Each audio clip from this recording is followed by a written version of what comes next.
WrestleMania 35 is just 1 week away. And to get ready for the biggest show of the year, I've decided to give you my top 10 best WrestleManias of all time. Now, I've already ranked all other WrestleManias outside of my top 10. I've done 2 videos. 2 weeks ago, I ranked the 34th to the 23rd best WrestleMania, and then 1 week ago, I ranked the 22nd to the 11th best WrestleMania, so I can give you my top 10 1 week before the show. Before you watch this, you might want to watch those 2 videos. I go in depth of how I ranked those WrestleManias, some of the worst to some of the ones that are okay to some of the ones that are pretty decent. But now we're getting to the best WrestleManias I've ever seen. At number 10, I decided to go with a WrestleMania that was the most profitable WrestleMania ever at the time, and that was WrestleMania XXVIII. This show set the buy rate record. It did 1.3 million pay-per-view buys. It was a huge success. It was The Rock versus John Cena, once in a lifetime. And the match was hyped up for over a year. After WrestleMania XXVII, the Raw after, in Atlanta, The Rock and John Cena announced that they would wrestle 1 year in advance for WrestleMania. And that has never been done since. I'm surprised. I thought they'd do it again, but it was fairly risky.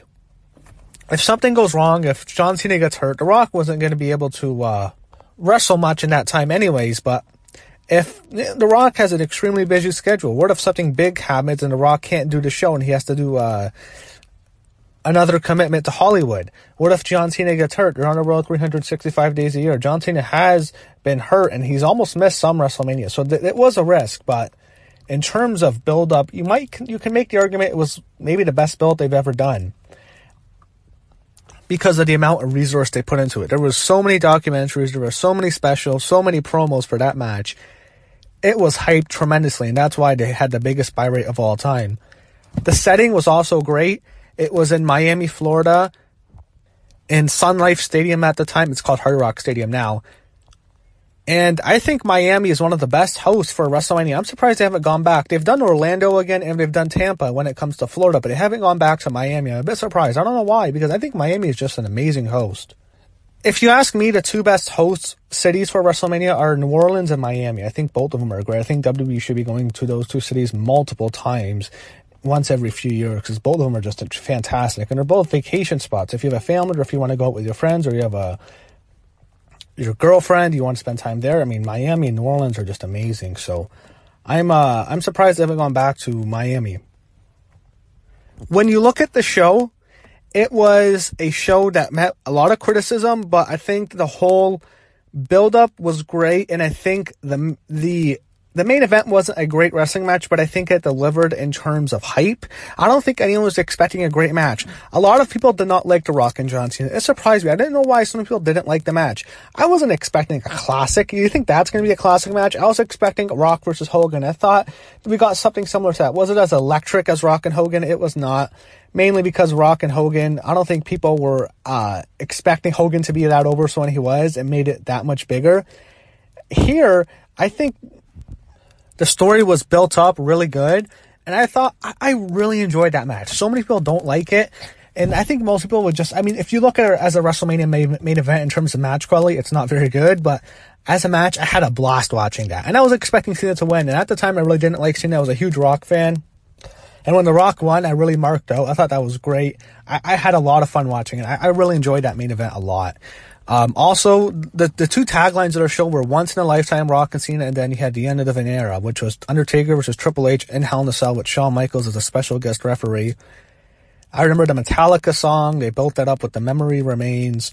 It was really well done. That build-up was great. And that's why I think this WrestleMania I enjoy. It wasn't necessarily a perfect show, but I thought the build-up might have been some of the best build-up for any WrestleMania. The build-up was fantastic for 28. I don't think anyone can deny that.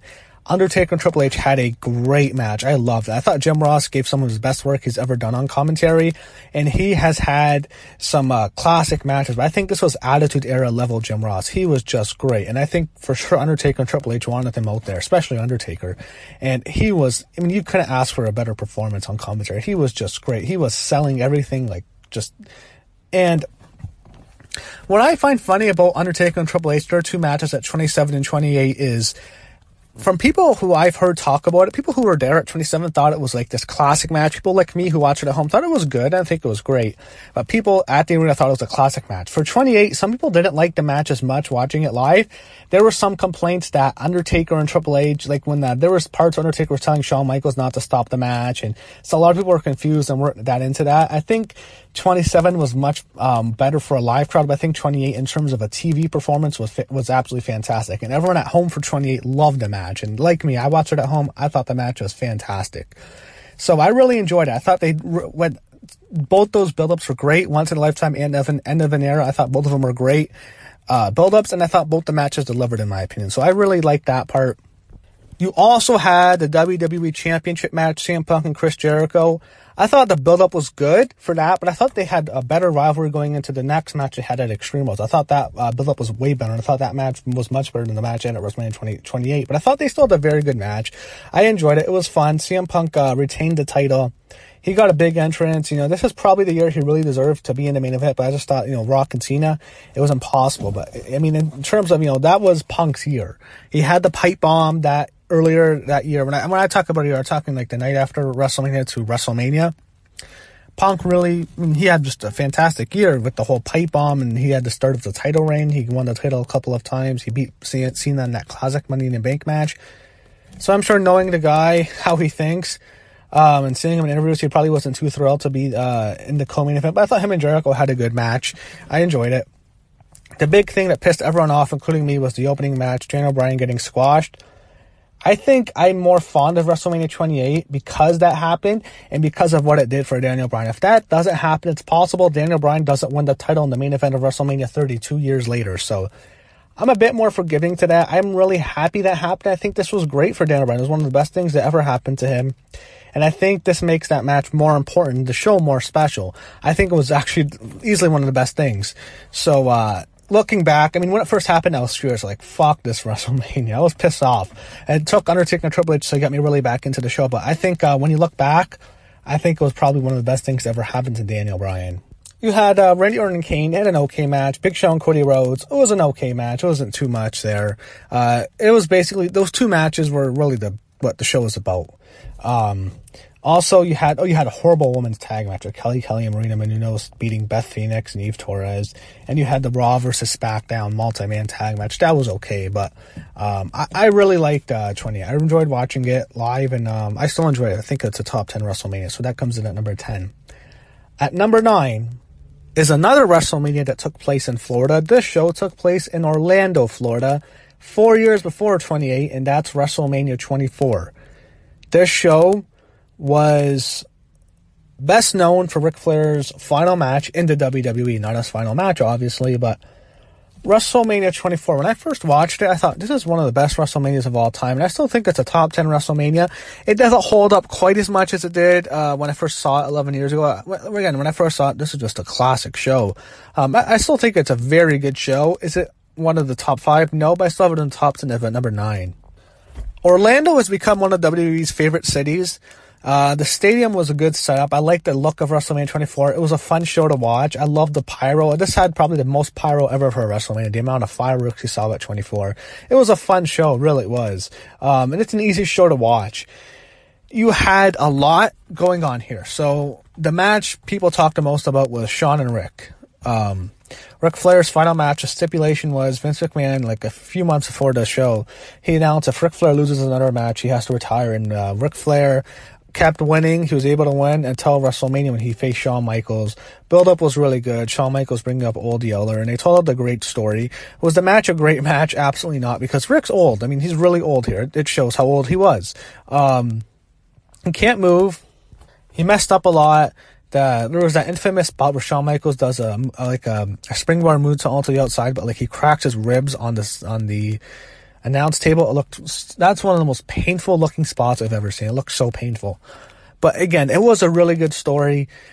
The end of the match, of course, ends with Shawn Michaels saying Ric Flair, "I'm sorry, I love you." And then Rick is down, he gets pinned, and That weekend for Ric Flair was amazing. After the match, Rick gets up, he kisses his kids, he hugs them, he's in tears, the crowd is cheering, there's people in the audience crying. I just thought that was such an iconic moment. He walks down the ramp one last time, kisses the crowd goodbye. What an amazing moment that was. And then that whole weekend for Ric Flair, to me, that's the Ric Flair weekend. On Saturday, it was the Hall of Fame. He was very emotional there, very long speech, mentioned everyone. Sunday was WrestleMania. He has his final match against Shawn Michaels, and just an incredible story of a show. Like, the whole presentation was great. Was the match quality great? No, but I thought the presentation of the match, the story was really great. The ending, of course, he walks down the ramp, just the crowd's chanting, "Thank you, Rick." The announcers are quiet. It was just so well done.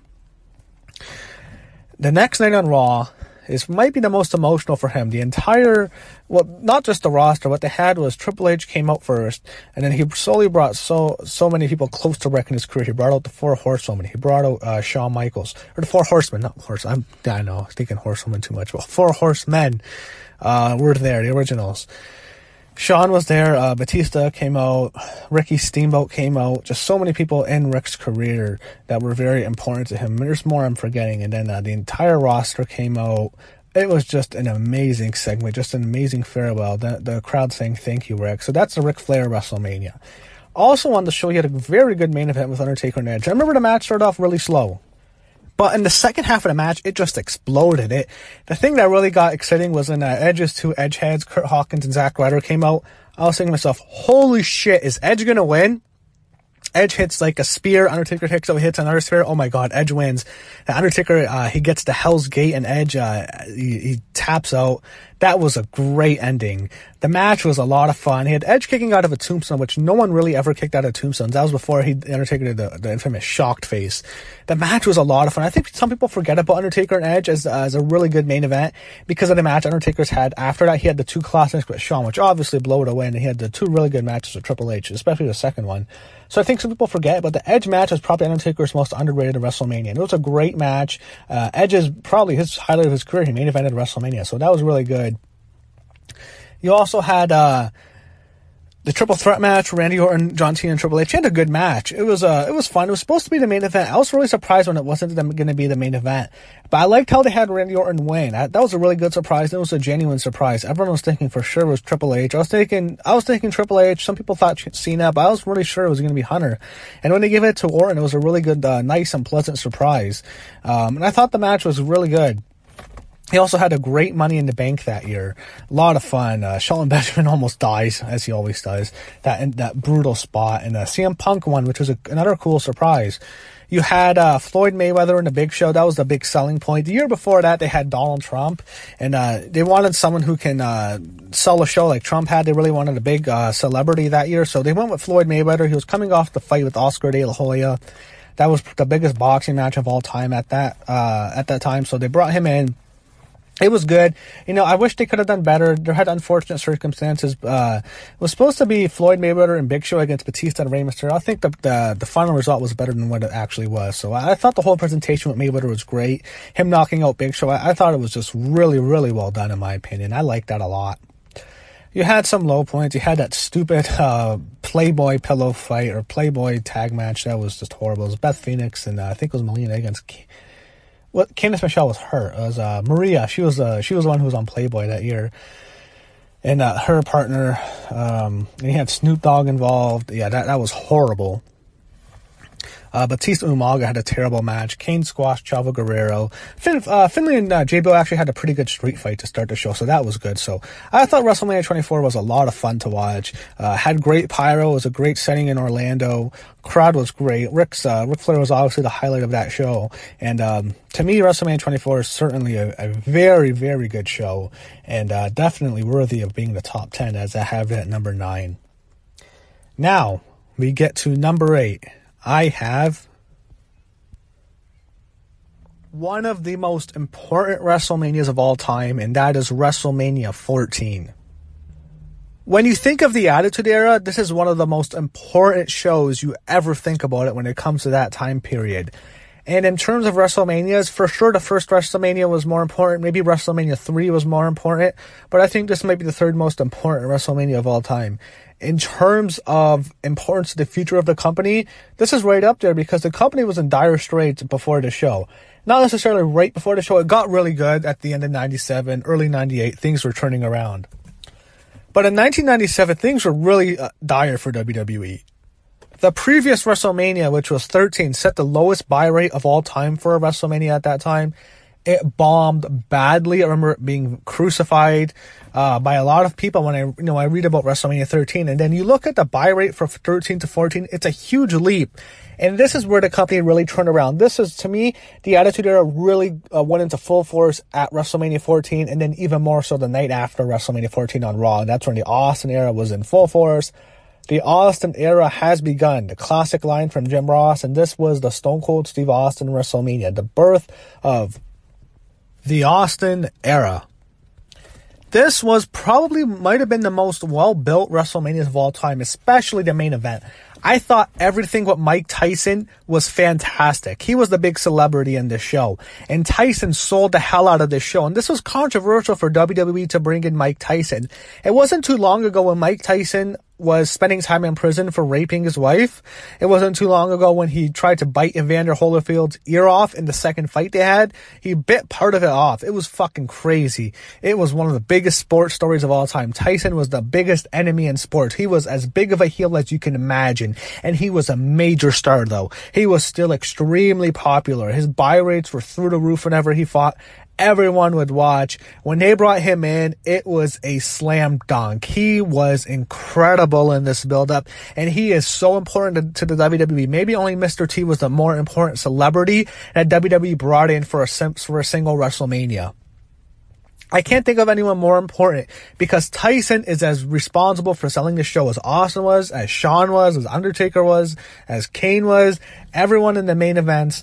He was probably the biggest reason this sold so well. And him holding up Stone Cold Steve Austin's hand was a huge part in Austin becoming as popular as it was. It launched him into the biggest star in the business, and it launched him to as one of the biggest stars in pop culture at that time because Austin was just huge. His t-shirt sold like crazy. Austin 316, everyone had that shirt. I had that shirt when I was a kid. It sold like a motherfucker. The whole build-up was great. The Austin-Shawn Michaels match wasn't really a great match because Shawn Michaels had a terrible back. His back was completely shot. So, it's actually kind of sad watching the match because Shawn Michaels is in agonizing pain, and it makes you respect him even more. Even though the guy had a shitty attitude at the time, everyone knows it. There's even an urban legend, like a myth of Undertaker threatening to beat the shit out of Shawn Michaels. There was, you hear the stuff online and, chat rooms at the time and message boards. The Undertaker basically taped up his hands and told Shawn, you better do the right thing. There was reports that Shawn did not want to drop the belt to Austin, but eventually he had to. He couldn't anyway. His back was completely messed up. And the match they had, it was a fun main event, but of course Michaels is in a lot of pain. After the match, Austin hits the stunner. He wins the title. He's celebrating. And then Tyson takes off the DX shirt. He was aligned with them. He has an Austin 316 shirt, and he knocks out Shawn Michaels. The presentation of Austin and Michaels in that main event with Tyson was fantastic. I loved it. Also on the show, you had another great build-up, and this is a very polarizing match. I think your opinion of the show really goes whether you think of the co-main event, which was The Undertaker and Kane, which is, in my opinion, some of the best stuff WWE has ever done. That's probably my favorite storyline, Undertaker and Kane. I thought everything was great. Maybe not my favorite, but it's up there. I love the whole stuff, Undertaker and Kane, that build-up. I love when Kane first comes in. He tombstones Undertaker in the Hell in a Cell match against Shawn Michaels. Shawn gets the win. Kane is here. He beats the shit out of The Undertaker every night on Raw for like 2 months. And then they're briefly aligned, but then at the Royal Rumble, Kane cost Undertaker a casket match with Shawn Michaels. He traps him in the casket, and he sets it on fire. It looks like he's killed the Undertaker, and Undertaker comes back on that classic segment on Raw. I love that stuff. I thought it was great. And I'm I'm really into horror movies, so I really like the whole two monsters fighting. It's like, it's like Michael Myers versus Jason Voorhees. That's how I almost felt about that rivalry. I thought the match, some people don't like it. I really enjoyed it as a kid when I first saw it. I was shocked when Kane kicked out of the tombstone, because I don't think anyone had ever kicked out of the tombstone before. And no one kicked out of finishers back then. Like, finishers were always protected. So Kane kicks out of a tombstone. What the fuck? He kicks out of a second tombstone. And then finally a third tombstone. But Kane, he pulls the Hulk Hogan from Ultimate Warrior at WrestleMania 6, and he kicks out like a 3 1/4. So Undertaker wins. I thought Kane looked like a monster in that match. That was easily the highlight of his career. I think his best match. I really liked that Undertaker-Kane rivalry. I really enjoyed the match a lot. I really liked Paul Bearer. He was great in the match. A really great heel. So I was always a fan of Undertaker and Kane. You also had the dumpster match. You had Cactus Jack and Chainsaw Charlie against New Age Outlaws. There's that infamous Raw when the Outlaws dumped Cactus and Charlie while they were trapped in the dumpster, and they threw the dumpster off the stage, and it looked so fucking brutal. It was crazy. I really liked the build-up. I really enjoyed the match. It's not like this is a great wrestling quality show, but in terms of a presentation, I really enjoyed the show a lot, because I really missed that time. It's really a show that's really nostalgic for a lot of people. And this was probably one of my most nostalgic WrestleManias of all time. For me, personally. He had Rock and Ken Shamrock. Match was fun, even though it was quick. It was designed to make Shamrock look like a psychopath, and Shamrock get himself disqualified, and Rock keeps the title. Triple H and Owen Hart had a very solid match. Very underrated European title match. Also on the show was Sable. And Sable, if you remember, she was one of the biggest stars in the company, and she was a big pop culture star. Everyone loved Sable. She was unbelievably hot. She was a fucking smoke show in the late 90s. She was on Playboy. It's one of the biggest Playboys of all time. Sable was, like, she was insanely attractive, and whenever she was on, the ratings were through the roof. Everyone loved Sable. And this match she had was a mixed tag match. It was her and Mark Mero, who was her husband at the time, against Goldust and Luna Vachon, in a match I really enjoyed. It was probably the best mixed tag match at that time, probably up until maybe the match we saw last year with Triple H and Stephanie against Rousey and Angle, because mixed tag matches usually suck, but that was a lot of fun. I thought Sable was really over there. You had some bad stuff. You had a boring, one of the worst battle royals you've ever seen. It was a tag battle royal. You had Taka Michinoku. His match wasn't any good, but you had some celebrities there too. I think you had there was this, I forget that blonde's name. She was with The Rock, and The Rock was doing, she was a big star. I forget her name. Maybe I think she was the girl, she had blonde hair. She was a little bit older. I remember laughing when she announces the Nation of Domination, and she interviews The Rock, and you can really tell how big of a star The Rock's going to be. He doesn't explode yet, but you can tell this guy's a star, so I've always had a lot of fun watching WrestleMania 14. Crowd was was really good. It was in Boston. One of the most important WrestleManias of all time. A show I always really enjoyed. Now, coming in at number 7, we have WrestleMania 20. The show that had the great tagline, "Where it all begins again," because the show took place in Madison Square Garden. WrestleMania 1 was in the Garden, WrestleMania 10 was in the Garden, and now WrestleMania 20 was in Madison Square Garden.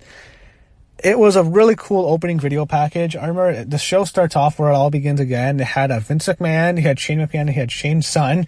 Didn't really go that way. It's going to be Triple H and Stephanie taking over the company, so poor Shane, but had a cool opening. The show was really big. It was probably the best build-up to a WrestleMania I can imagine, because WWE went all out. They wanted WrestleMania 20 to be the biggest ever, and it felt like a major show. I don't think I've ever been more interested in going into WrestleMania as much as I was for WrestleMania 20, because I was just stoked. I thought everything was built up great. I was excited for almost every match. I remember talking to my friends at school, talking about all the matches. I was just so thrilled for it. And the show, when I first watched it, I was a bit disappointed, but as the time moves on, it was a really good show. There was a lot of bad parts in the show, but I think the highs were really, really high. And I think if you were to get rid of some of the worst parts, this is probably a top 5 WrestleMania, but you had some bad stuff at WrestleMania 20. The last image of the show is a memory we just can't celebrate anymore. That's because of what Chris Benoit did. Chris Benoit was the star of this WrestleMania. The match he had with Triple H and Shawn Michaels in that triple threat match was absolutely fantastic. That was a great main event. I thought all three of them just worked their asses off. Shawn was great. Triple H was great. Benoit was just incredible. Watching that match, it's depressing to know that, like, the guy just, I hate talking about what happened, but the guy was fucking insane. He was one of the greatest wrestlers of all time. Sorry to say it, it was. There's no denying it. As a technical wrestler, he was one of the all-time greats. He was just incredible. The match was just a great match. I love the ending with Triple H is just being crippled. He's bloodied. He's in the middle of the ring. He has to tap out. Benoit is the champion. Confetti comes from the rafters. He's in tears and he kisses his wife and his son. It's really eerie to watch that back, but he's the champ. Eddie Guerrero's in the ring. It's a moment that, yeah, man, it's tough looking back on that. It's hard to even want to watch it. Eddie's there. He was a WWE champion. He himself was in the match, a couple matches before that. He had a great match with Kurt Angle. Eddie had his big moment at No Way Out the month before when he beat Brock Lesnar, which shocked the hell out of me. I was not expecting Guerrero to win. I was young. I was a kid at the time, so I had no idea Lesnar was going to leave or anything like that. So when he beat Lesnar, I was stunned. I was like, wow. I couldn't believe it. Eddie had his big moment, and then him and Benoit, they celebrate as champions. Both of them are the champions as the confetti comes down, the fireworks are off. An incredible ending to a WrestleMania. Benoit and Guerrero are champs. Guerrero, again, had a great match with Angle. A couple matches before that. Also on the show was the return of The Undertaker. He had Paul Bearer bring him back, which again, that's sad looking back too, because Paul Bearer's not with us anymore. But that whole storyline was the second time Undertaker and Kane had a big storyline. The first match was way better at 14. But here, it wasn't necessarily going to be a great match. It was just Undertaker was returning as the dead man, which was a huge deal. To me, that was one of my favorite moments as a kid watching wrestling, because I've always only seen Undertaker as the dead man in VHS tapes. I only got to see that. I didn't really get to see him as much as the dead man. I saw him always as the American Badass. He was the American Badass for about 4 years. And, you know, it wasn't the greatest. I really missed the dead man near the end. I liked him at the beginning, but I thought when we got to 02, 03, when he was Big Evil, when he'd have that dumb Limp Bizkit song, you're gonna pay, it's like, man, I want to see the dead man. When Kane killed him at Survivor Series, he buries him alive. Undertaker's gone. Kane is a monster. And then at WrestleMania 20, the build up into that show with the dead man slowly returning was fantastic, and then we get to see the dead man return with the Druids, similar to the WrestleMania 14 entrance. He makes an epic entrance. He beats Kane. It was kind of almost just a squash match. I mean, Kane got some offense, but it was mostly just a showcase for Undertaker as the dead man. The dead man returns. I thought that moment was incredible. They also had some highlights. He had a very good tag team handicap match. He had Randy Orton in Evolution, Batista, Randy Orton, and Ric Flair were Evolution against The Rock and Sock Connection. The Rock and Mick Foley, which was the last match The Rock had at WrestleMania until WrestleMania 28, 8 years later. The match was a fun match. I mean, Foley has said he was disappointed by the match, but I thought The Rock he overshadowed Foley greatly. It was kind of cool seeing The Rock and Ric Flair interact. The fans weren't too happy with The Rock because they knew he was leaving, but I enjoyed watching the match. It was a big surprise when I saw Randy Orton get the win. I was surprised. I thought for sure The Rock's going to win.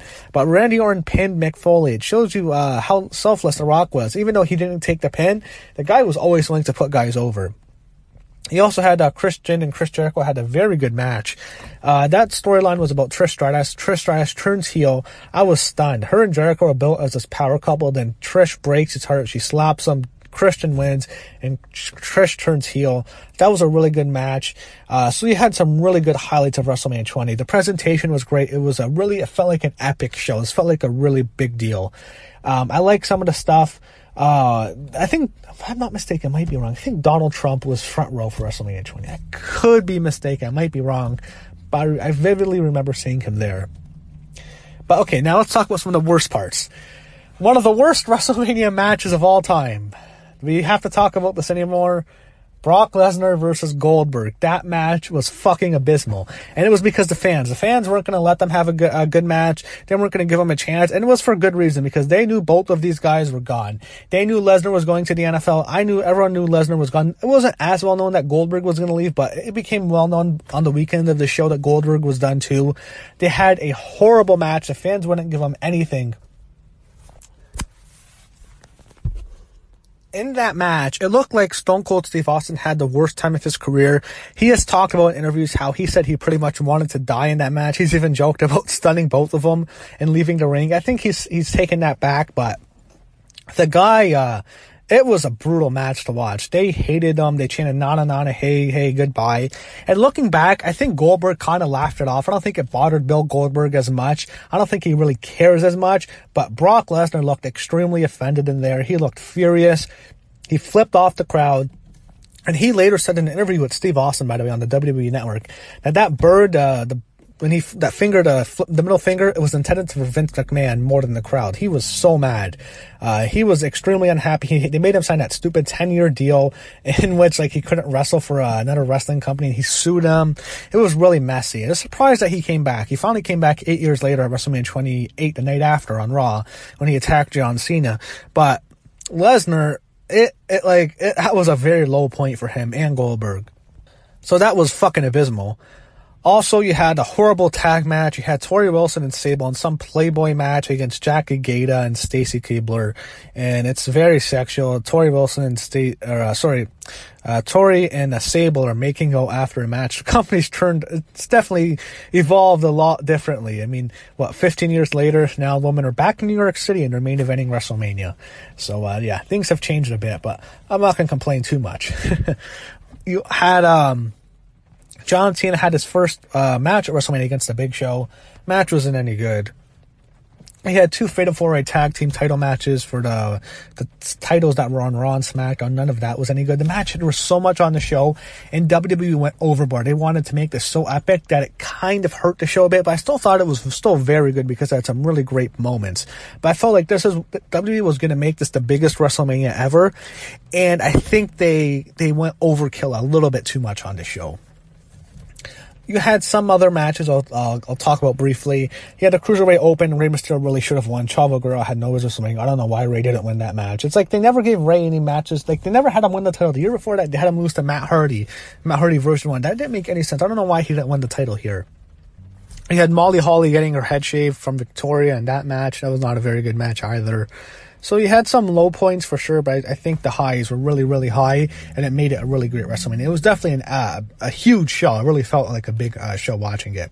And the build-up was really good. So I think when you have great build-up to a show, it makes a show better because the presentation and the excitement for the matches and the fans are more into it when it's a great build-up. So WrestleMania 20 had a great build-up, and it was a bit overkill at times, but I still thought it was a very good show. At the 6th spot was a show that took place 10 years before WrestleMania 20 in the same location. It was Madison Square Garden, the same event in which the first WrestleMania was held, and that is WrestleMania X. I'm going to get some heat for only having this at number 6, but hear me out. Here's the thing. WrestleMania X has maybe 2 of the all-time greatest WrestleMania matches of all time. If you're going to do the top 10, maybe even the top 5, you have to include both those matches. For sure, top 10, maybe not top 5, but you had Bret Hart and Owen Hart opening the show, having the greatest opener in WWE history. It was a classic match. There has not been a pay-per-view that's had a better first match to start a show than Bret and Owen. That was fantastic. It was a technical masterpiece. And then you had one of the most innovative matches in wrestling history at the time, at least one of, and that was the ladder match with Shawn Michaels and Razor Ramon. There's been ladder matches in the past, but that match really set the stage. That was completely different. It took it to a whole new level. Seeing Shawn and Razor in that match was it was huge for the time, and it has inspired countless wrestlers from watching that match. It was epic. So those 2 matches by themselves make this one of the greatest WrestleManias of all time. The rest of the show is very flawed. I mean, look, I'll be honest, WrestleMania X, it's not an easy show to watch because I watched for those 2 matches. If I could make the choice, if I would recommend you watching WrestleMania X, just watch those 2 matches individually. The rest of the show itself, it's very flawed. But those 2 matches are so great and they're so epic that it makes it a great show. Bret and Owen was a great story. The whole story started before that at the Survivor Series, in which Owen turned on Bret. And the whole thing was Bret would not strike Owen. That was basically copied a few years later with Undertaker and Kane. But this storyline really started. Bret would not fight his brother. He refused to fight his younger brother, Owen. And Owen would embarrass Bret. He'd slap him. He'd embarrass him in front of their family. And then finally Bret had enough. They had the match at WrestleMania X, and Owen Hart stuns Bret Hart. The only problem is Owen Hart has spit all over his chin. It looks kind of embarrassing. But this is without question the biggest moment of Owen Hart's career. Him beating Bret Hart was a huge upset. I don't think anyone thought he'd win. They had just a fantastic match. You can watch that over. It's just a great match. And I think it's probably really emotional for Bret. That's easily his brother's biggest moment. And 5 years later, Owen Hart just tragically dies. It actually kind of makes me sad watching it because of what happened to Owen later. But that Owen Hart thing, man, it's rough, man. It hurts you a bit. But Owen here, like, the match was great. You also had the ladder match. So that match, the things they were doing was shocking. It was ridiculously violent at the time because no one ever really saw that kind of stuff at wrestling. You never saw weapons like that. To see Shawn Michaels like dropping a ladder onto Razor Ramon's chest, Razor throwing Shawn into a ladder, Shawn jumping off the ladder doing the infamous splash off the ladder, which was legendary. You had so many memorable stuff. Like, everything they do is like done in every single ladder match after that. People always copy the similar spots. Shawn Michaels is so innovative. And I think this really made people think of this guy as something really special because the guy just pulled everything off. The guy was just great here. The stuff he's doing, it was just incredible. Like, Shawn Michaels might be the greatest performer in the history of the WWE. I don't think anyone really has had as many great matches as Shawn. And this is his first classic. He's had classic after classic at WrestleMania. This is the first one that's his first masterpiece. The match is epic. It ends with Shawn tied up in the ropes and Razor gets the titles. He unifies both the titles because both of them were the Intercontinental champions at the time. Shawn was hurt and Razor was champ, so they had the unification ladder match, and Razor wins. I thought the match was great. I thought Diesel was great in the match too as the bodyguard. He gets sent to the back. It's an epic match. It gives you chills. So the rest of the show, let's talk about that. There was also one match that was also really good. It was Randy Savage. He had a match with Crush. It was this it's basically like a pinfall. Fall Skull Anywhere last man standing match. It was kind of like a death match, if you'd say that, because I think death matches, you pin them and then you have to wait till 10. That was basically this match. It was a fun match. It was really entertaining. Randy Savage is great. And also at WrestleMania X, speaking of Savage was furious with Michaels and Ramon because what happened was they went over and there was a 10-man tag match on the show, and because Shawn and Razor went over, that the match had to be canceled. So that screwed a lot of guys out of a paycheck, and Shawn Michaels' reputation really didn't help him backstage at that time. You had probably the worst title match in WWE history for a world title, and that was Lex Luger and Yokozuna. That match is fucking horrible. It's fucking trash. It's brutal to watch. It's still the worst. I think I said Reigns and Lesnar from last year was worse. No. Luger and Yokozuna is horrible. Yokozuna was the worst champion. Why did they push that guy so much? His matches were horrible. I know he was a sumo wrestler. He was a giant. I mean, he was Japanese, but he was really Samoan. That was his gimmick. He had Mr. Fuji, but like, it was too much with Yokozuna. He was no good. He had a match later with Bret Hart. He had to wrestle. Him and Bret both wrestled twice on the show. He had a second match with Bret Hart.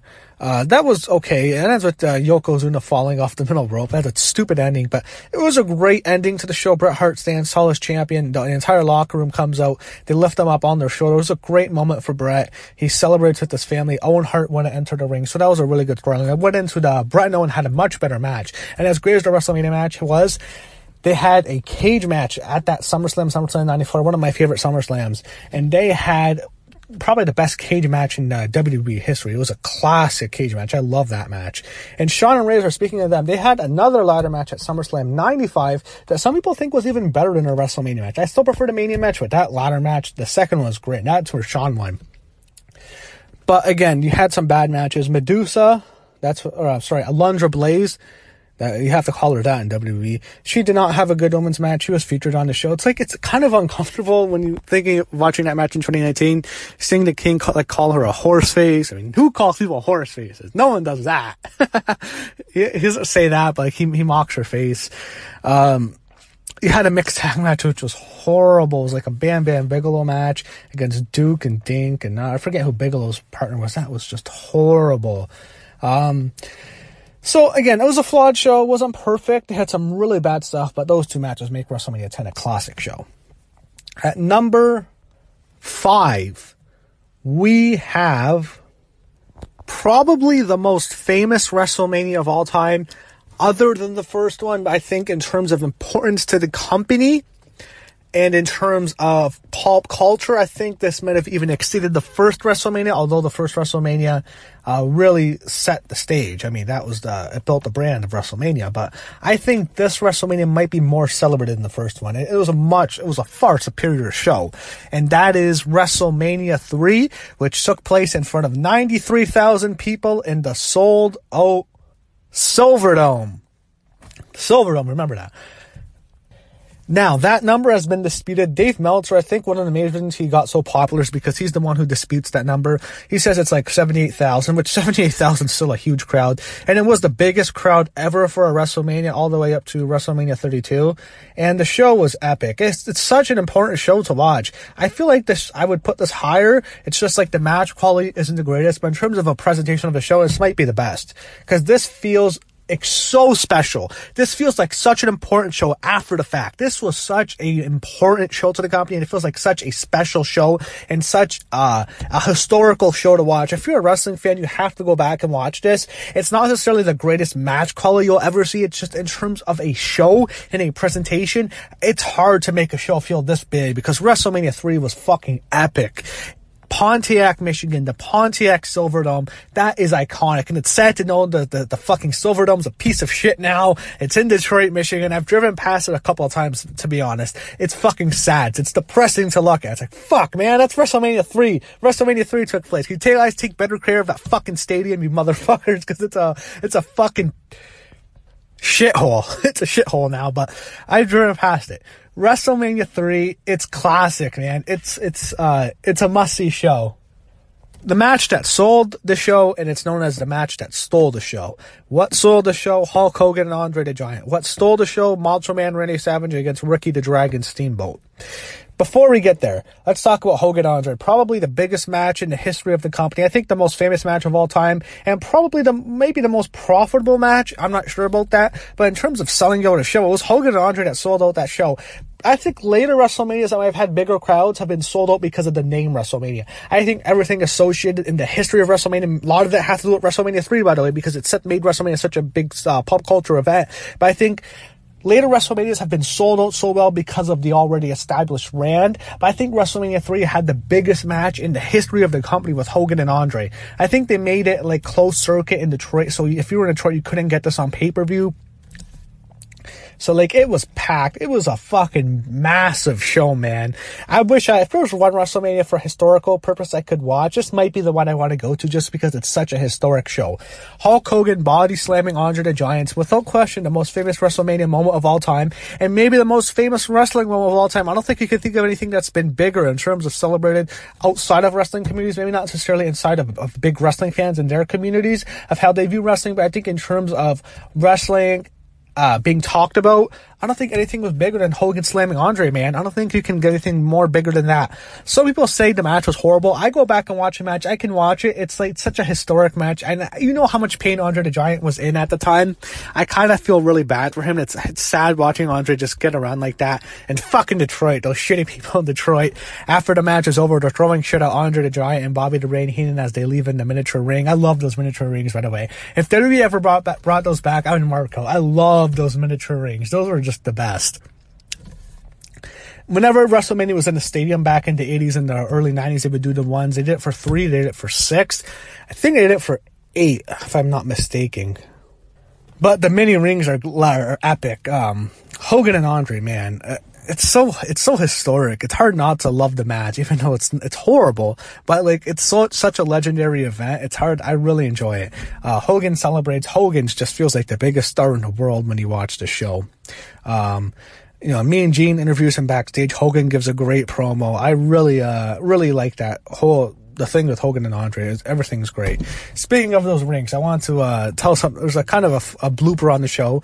Roddy Piper had his final match against Adrian Adonis, which wasn't his last match, obviously, but it was supposed to be. And earlier in the, like, before he was about to make his way, he was supposed to come out on one of those ring cards, but he missed his ride and he had to walk down. But I don't know if I really believe that. This was Piper's final match. It was built as that. It was a hair versus hair match against Adonis. I had a lot of fun watching it. I really liked the match. It's a fun match to watch. I love how Adonis passes out in the sleeper hold, and Piper and Brutus shave his head. That was great. Brutus Beefcake. It's kind of sad that Adonis passed away not too long after he got into that car accident. He died.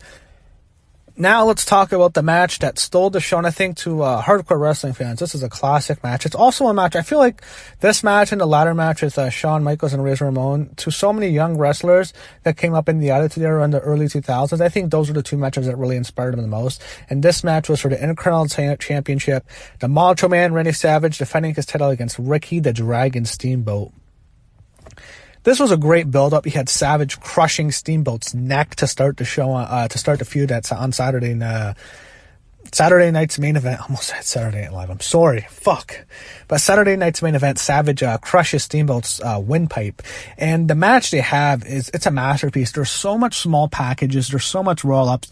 You see almost every single combination of a pinfall, roll-up, pin, like, almost every single variation of a way to pin somebody you see in this match. It's a classic match to watch. It's a lot of fun. Savage is just fantastic, and it's interesting to know. Some people don't like this. Some people wish that this didn't happen, but if Savage and Steamboat planned every single spot of the match before. There was even reports like Savage would quiz Steamboat, and he'd make him study so much that he'd like ask him random parts of the match, and Steamboat would have to remember it. They worked so diligently. Some people wish they would have just went out there and just called the match. They didn't do that, but it was I love that. I don't know. There's something I like when wrestlers go out and plan a match, and it's like watching an artist paint. I really like this, and Savage is as big of an artist as you can ever imagine in terms of wrestling. I mean, I always wonder when Randy Savage does that thing when he takes a wrestler, he hangs him up on the ropes, and then like he jumps out of the ring. Like, how is this guy even able to walk anymore in the last moments of his life? Because God, his knees must have just been destroyed. Imagine landing on your knees like that all the time. The amount of times they wrestled back then. But it's a classic match. Steamboat wins. He gets the roll up. Steamboat's champs. George Steele celebrates. George Steele lost to Savage the WrestleMania before that. And Savage is great. Elizabeth was she's stunning. I mean, what a woman Miss Elizabeth was. She has to be in the Hall of Fame. God damn it, WWE. Put Elizabeth in the fucking Hall of Fame. What they should have done when they inducted Savage a few years ago, I think in 2015, that's where you put him with Elizabeth. You put Elizabeth with them, they're in together. Now they can't induct Elizabeth because there's so many other women they want to have, and they don't want to have her because she passed away, and the way she died is really sad. Like, I don't know if we're going to get to see Miss Elizabeth go in the Hall of Fame, but she deserved it. She was a star.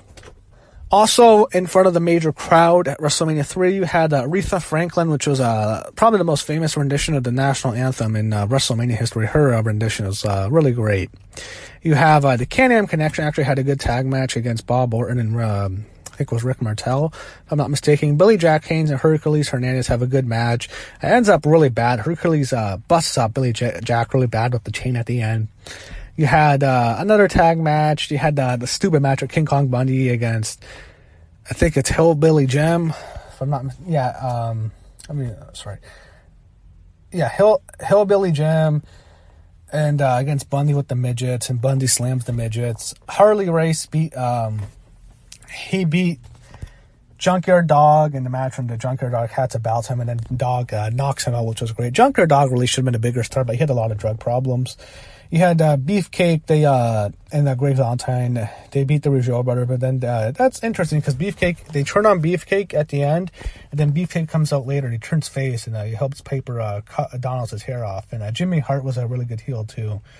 You had the Hart Foundation, they had a decent 6-man tag match against the Bulldogs and Tito Santana. They were really putting Dangerous Dandy. So great tag team match, a great tag match at WrestleMania for the tag titles with the Hart Foundation against the British Bulldogs. I think they would have just had just a an amazing tag match. I think I was disappointed we didn't get to see that actually. Whenever I watched WrestleMania 3, I was like, man, I wish we got to see that. They could have made the show even better than it actually was. You had a Coco Beware match. You had Jake the Snake Roberts coming out with Alice Cooper, who was a major, one of the biggest musical figures at the time was Alice Cooper, so he was there. You had a lot of celebrities here. It was cool seeing Cooper with the snake. Roberts lost to the Honky Tonk Man, but then you see him get the snake later on the show. That was cool. You had there was another really memorable moment. It's Iron Sheik and Nikolai Volkov having a tag match, only to be interrupted by Hacksaw Jim Duggan. And when Volkov's trying to sing the Russian national anthem, Duggan comes and he hits him with the 2x4 in the back, and it breaks in half. That was really memorable. There's so much to WrestleMania 3 that's really memorable. I remember, I think it's Ventura on commentary. He was really good on, on the commentary. He's like, oh, he cost him the match. It didn't matter. It was a really great moment.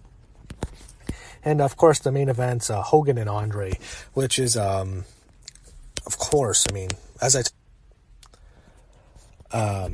you know, I don't think you can think of a bigger main event than Hogan and Andre and a more famous match in the history of wrestling, to be honest. I don't think so. And with WrestleMania 3, in terms of celebrities, it was toned down from the first two WrestleManias, especially WrestleMania 1 had a lot of celebrities. It was good. WrestleMania 2, they went so overboard. But WrestleMania 3, you had Bob Uecker there. It's famous and Andre chokes him. You had Aretha Franklin playing national anthem. You had Alice Cooper and you had Mary Hart. So it wasn't as much, but it's a show. It's a major show, really a huge show. WrestleMania 3, number 5 in my opinion. You could put it a little bit higher. I mean, in terms of match quality, that's why I think the 4 I have are way better match quality. That's why I have them ahead of them. But in terms of a WrestleMania as an event, it's hard to say anything was better than WrestleMania 3. Now, at number 4, we have WrestleMania 31, the show that took place 4 years ago in Santa Clara, California, at Levi Stadium, in a show that my expectations going into WrestleMania 31 were not high because I was not happy with the build-up. That might have been one of the worst built-up WrestleManias. Of all the best WrestleManias that I'm mentioning right now, this is easily the worst build-up because the build-up to WrestleMania 31 fucking sucked. Raw was insufferable at that time. Stephanie McMahon was basically emasculating all the male wrestlers. Nothing was good. People hated Roman Reigns. The build-up with Lesnar was horrible. They had that stupid tug-of-war on Raw. Everyone wanted Daniel Bryan in that spot. So there was a bad stigma going into the show. When the show happened, I thought, this is one of the best WrestleManias I've ever seen, and it still is. I watched it recently when it was on the WWE Network. They were replaying it. This was a fantastic show. This was excellent. This was almost a masterpiece. The way it was booked, everything is great. There's some stuff that some people don't like. Not everything's perfect, but the way some of the stuff was built up and the way it was booked, it's just masterful. It'd blow your mind to know how bad the build-up was. WrestleMania 31 is an excellent show. It's number 4. Some people might think that's too high. I think it was great. I think this is a great WrestleMania. I loved WrestleMania 31. I thought when I first watched it, after it was over, this might have been the best WrestleMania. Now, I don't feel that way. I still think the other 3 are better than it. In particular, the top 2 I have are clearly way better. But WrestleMania 31, it's a really great show. So the show starts off. You had LL Cool J do this technology WrestleMania. And the theme of this WrestleMania is technology because it's in Silicon Valley. It's where all the big tech companies are. You have Google, you have Facebook, you have YouTube, you have Twitter, you have Instagram. All those big tech companies are in Silicon Valley. So that was the theme of the show. And the set is really cool. When you first see it, you don't think about it. But when they do wide shots of the set, it looks really good because the Titantron has like 2 giant screens. And it's all really a technology-driven show. You have the play button makes sense. I was thinking to myself, oh, it stands for the technology because I hated the logo. I was like, what the hell does this mean? WrestleMania play button. It stands for the technology in Levi Stadium. The 4 pillars holding up the show had electrical in it. So it was basically at previous WrestleManias when they were outdoors, they'd have these 4 poles that would hold up a barrier over the ring. But here it was cool because it was basically like Titantron. So like it had a screen LED screens. I thought that was actually a cool set. So I like the way it looks. And this is the first WrestleMania you see in which it's light the whole show because it's outdoors and it's light. There's been WrestleManias on the West Coast, but they were all indoors. This is all outdoors and it's all light. So the first match was a great ladder match. It had Daniel Bryan winning the title. It starts off where the previous WrestleMania ended. We'll get to that later. But it was a really cool way to start the show. I thought Daniel Bryan starting was appropriate. It got the fans in a good mood. It was a great ladder match. You had Bad News Barrett was there, Dean Ambrose, Luke Harper, R-Truth, Stardust, and R-Truth. And had a really great ending, and Daniel Bryan and Dolph Ziggler headbutting each other until Ziggler falls. So it was a really great way to start. Randy Orton and Seth Rollins had a great match. One of the coolest endings ever to a match is Rollins goes for a curb stomp. Orton lifts him, like he basically kicks him up with his back. He lifts him in the air, and then he as he comes down, he hits him with an RKO. That was a great RKO, one of Orton's best. He had Triple H and Sting having a really cool match. He had a really great nostalgic moment with DX and the NWO. That was good. Some people hated him. Triple H beat Sting. I was thinking to myself, I was mad at the time, but then as the show evolved, it made sense because of what they did later with Triple H and Stephanie against The Rock and Ronda Rousey. It made sense. They kind of had to have Triple H win if that was going to happen later in the show, which was a bigger part. You had a tag match. It was okay with AJ Lee and Paige against the Bellas. That was all right. Then you had John Cena and Rusev. And I really liked it. I thought it was really good. I love Rusev's entrance. That's one main reasons I really like the show. I thought that might be my favorite WrestleMania entrance, with the Rusev's entrance with the Russians and Lana coming out. And you have them basically like goose walking with the Russian flag, and Rusev comes out on a giant tank. That was great. And it's a fun show to look at, too. It's a fun show to watch because I really like the setting of the show. It has this futuristic vibe to it with the way it's set up. You had the great segment. So you had The Rock and Ronda Rousey confront Triple H and Stephanie. Stephanie and Triple H were cutting a good promo. Rock comes out and he brings Ronda in the ring. That was just an amazing segment. Ronda Rousey was on top of the world at the time. That was when she was the UFC champion. She was one of the biggest stars in all of sports, and she was one of the biggest pop culture figures at the time because she was huge. She was like on every sports show, every late night talk show. Ronda was huge. That was at the peak of Ronda-mania. So having her at WrestleMania was a big deal, and having her beat up Stephanie was great. Of course, she would have the match with Stephanie 3 years later. I'm a little bit disappointed. I always thought they should have had The Rock and Ronda against Triple H and Stephanie, but The Rock's schedule just couldn't make up for that match. But again, they had a great match a few years later with Rousey and Angle against Hunter and Steph, and now Ronda's main eventing WrestleMania this year. Undertaker and Bray Wyatt was a fun match. I enjoyed it a lot. And I thought it was a really good thing to see Undertaker come back. He looked so much better. It was kind of depressing watching him the previous year against Brock, but he gets his revenge. You know, he beats up Wyatt. Wyatt was calling him out. And then we get to the main event. And this is where I think the show has the most famous moment. Really one of the most famous moments in WrestleMania history to a modern day audience is seeing Seth Rollins cash in his Money in the Bank briefcase. At the time, no one ever thought we'd ever see someone cash in Money in the Bank at WrestleMania. There's been times where it was close. Ziggler cashed it in the night after when he beat Alberto Del Rio after WrestleMania 29. And Daniel Bryan, a lot of people thought he was going to cash it in against Mark Henry the year before, but we never saw that. And people were waiting. Are we going to ever see the Money in the Bank contract cash in at WrestleMania? It took 10 years. The first Money in the Bank was at WrestleMania 21. And 10 years later, we saw the first ever cash in the main event. Before we get to the cash in, Brock Lesnar and Roman Reigns had an absolutely fantastic main event. Probably the most underrated WrestleMania main event in history because people don't like Roman Reigns, don't like talking about it as much. I was watching that recently. That match was fucking brilliant. It was a battle. It was a war. Brock Lesnar beats the living shit out of Roman Reigns. It's like brutal. He's slamming him on his head. It's belly to back suplex, German suplex, and Roman's like punching him hard. And Reigns' vest, I think, cut Lesnar open.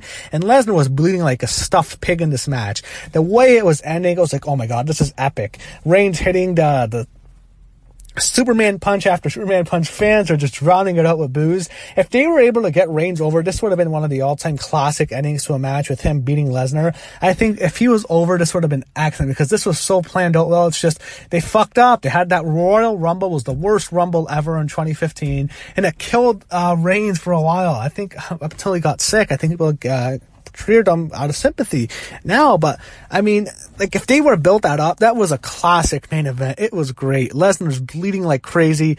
F5 spears. It's like crazy to know that 3 years later they had a fucking horrible main event, but this main event was great. Seth Rollins comes out. He comes in. He wins the title. He cashes in. He hits the curb stop on Reigns. Holy fuck. I like marked out. I jumped out of my seat. And I almost never do that. I'm usually calm when I watch wrestling. I was shocked. The fans are stunned. The fans are going crazy. Pyro goes off. Seth Rollins pulls off the heist of the century. That was just fucking insane. It was great. That was an ultimate markout moment. Seth Rollins is champ. Are you fucking kidding me? We just saw someone cash in the main event. It happened so quickly too, which was made it epic. And then the pyro's going off. Rollins is on top of the stage. It is like, holy shit. What an amazing ending. Like, that's an ending that makes you go crazy. And like, we don't see that. I think sometimes when you have a great ending to a great main event, that makes the show better. And that's definitely at WrestleMania 31. 31 was great. Everything was booked great. The matches were all really good. You didn't have one bad match. There's nothing on that show is bad. The worst stuff was okay. The women's match was alright. Undertaker's match was alright. But everything else was either good to very good to great. WrestleMania 31's a great show. I don't think we can say one bad thing about the show in terms of match quality. What's bad about WrestleMania 31? Nothing. And because of that, I thought everything was booked really well, and it turned into a great show. Even though the build up to the show was terrible, WrestleMania 31 I thought is an amazing WrestleMania. And that's saying something, because it had to follow a show that, as great as 31 was, it still was not as great as the year before, and that comes in at number 3 on my countdown, and that is WrestleMania 30. 1 year before 31, 30 was an amazing WrestleMania. This show took place in New Orleans at the Superdome. Not the Silverdome, Hogan. The Superdome. If you don't get that, that's in reference to the way the show started with Hogan, Rock, and Austin. But when you look at WrestleMania 30, this was as fun of a weekend as you can ever imagine. I think if I could have ever gone to a weekend WrestleMania when they do all these gatherings now with all these hardcore wrestling fans at WrestleMania weekend every year, if there's one I wish I could have ever gone to. I haven't been to WrestleMania, but if there's one I think I would go to, it would be WrestleMania 30, because of how much fun this weekend was and how sad it got. And this was the most epic weekend maybe in the history of wrestling. I use that word too much, but this is WrestleMania. I can say that. It was crazy. This weekend was the greatest roller coaster of all time. You could imagine going on the Psycho roller coaster at Cedar Point or something for a whole week. And this is what WrestleMania 30 weekend was. This is what that New Orleans weekend. This might be the most famous week in WrestleMania history. There was so much fucking news. If you had a website, this was the toughest work week you can ever imagine. Like, I'd feel bad if it was like Melter or Keller or someone, or the guys at PW Insider. The amount of stuff that came into WrestleMania 30, the amount of news stories was fucking crazy. So much. Okay, first, we have the show started. Had a press conference in New York City, I believe, the week of WrestleMania 30. It was a cool thing with Daniel Bryan. The show was built around Daniel Bryan. That was first news story. Then you have the Hall of Fame. Probably my favorite Hall of Fame to watch. I think this was the best Hall of Fame ceremony of all time. So much cool stuff. You had the 3 really crazy inductions I didn't think we'd ever see. One was the Ultimate Warrior, which was shocking. I remember thinking to myself, Vince is probably shitting his pants. He went in on WWE pretty hard about that stupid self-destruction DVD they released. That was fucking embarrassing. Fuck that. There was the mini speech he kind of gave about the Jimmy Miranda Award, which turned into the Warrior Award. Now they're finally living up to the Jimmy Miranda Award. Lot happened. Warrior passes away later on Wednesday. I think he died on Tuesday. But Warrior, it's really sad when you look back. Saturday is the Hall of Fame. Sunday he comes out and he has every single Hall of Fame induction ceremony you get like kind of a mini entrance to the headliner. Warrior got that at WrestleMania 30. On Monday Night Raw he gives a great speech, and such an eerie speech. I haven't ever looked back on it because I don't want to watch it anymore. It's so fucking eerie and so uncomfortable to probably watch. I'll never watch that again. But he talks about like how every man breathes his last heart, his beat has his last beat, and it's very, very eerie. He dies one day later on Tuesday. He collapses. Such a sad story. Very shocking. I remember just being shocked. I thought for sure it was some sort of Twitter hoax, but it was, what the hell? Ultimate Warrior was just in the Hall of Fame. He was just at Mania. He was just on Raw.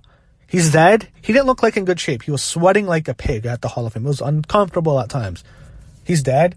I was fucking floored. I could not believe it.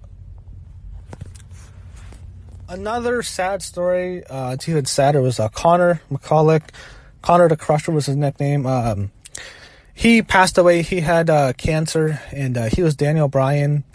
Daniel Bryan did a make-a-wish for him. You saw that video that he did with, he recorded it on like a show before Raw. It had the whole roster out. He had Daniel Bryan as a referee. He had Connor punching Triple H and pinning him. Oh, that's really sad. And he was inducted to the Hall of Fame the next year, and at 31. But that was it's sad looking back. So that's another big story. So I wanted to talk about those because those are really downbeat moments. But I want to talk about the other weekend, the really high parts. So WrestleMania, the Hall of Fame. To go back, Warrior's speech was really memorable, but I also loved Jake Roberts. Probably might be my favorite Hall of Fame speech. He had Razor Ramon giving a cool speech. It was cool seeing both of them inducted because you thought both of them would be dead. Those are the two biggest junkies, to be honest, in wrestling history. It was really crazy seeing them both inducted at the same Hall of Fame with DDP, saving both of their lives. You thought both these guys would be dead with the amount of stuff they've done. I don't know how Roberts is still alive. And Hall's bad too. Scott Hall's pretty bad too, but Jake Roberts, man, it was crazy that he's still alive. So I wanted to mention that because the Hall of Fame was great.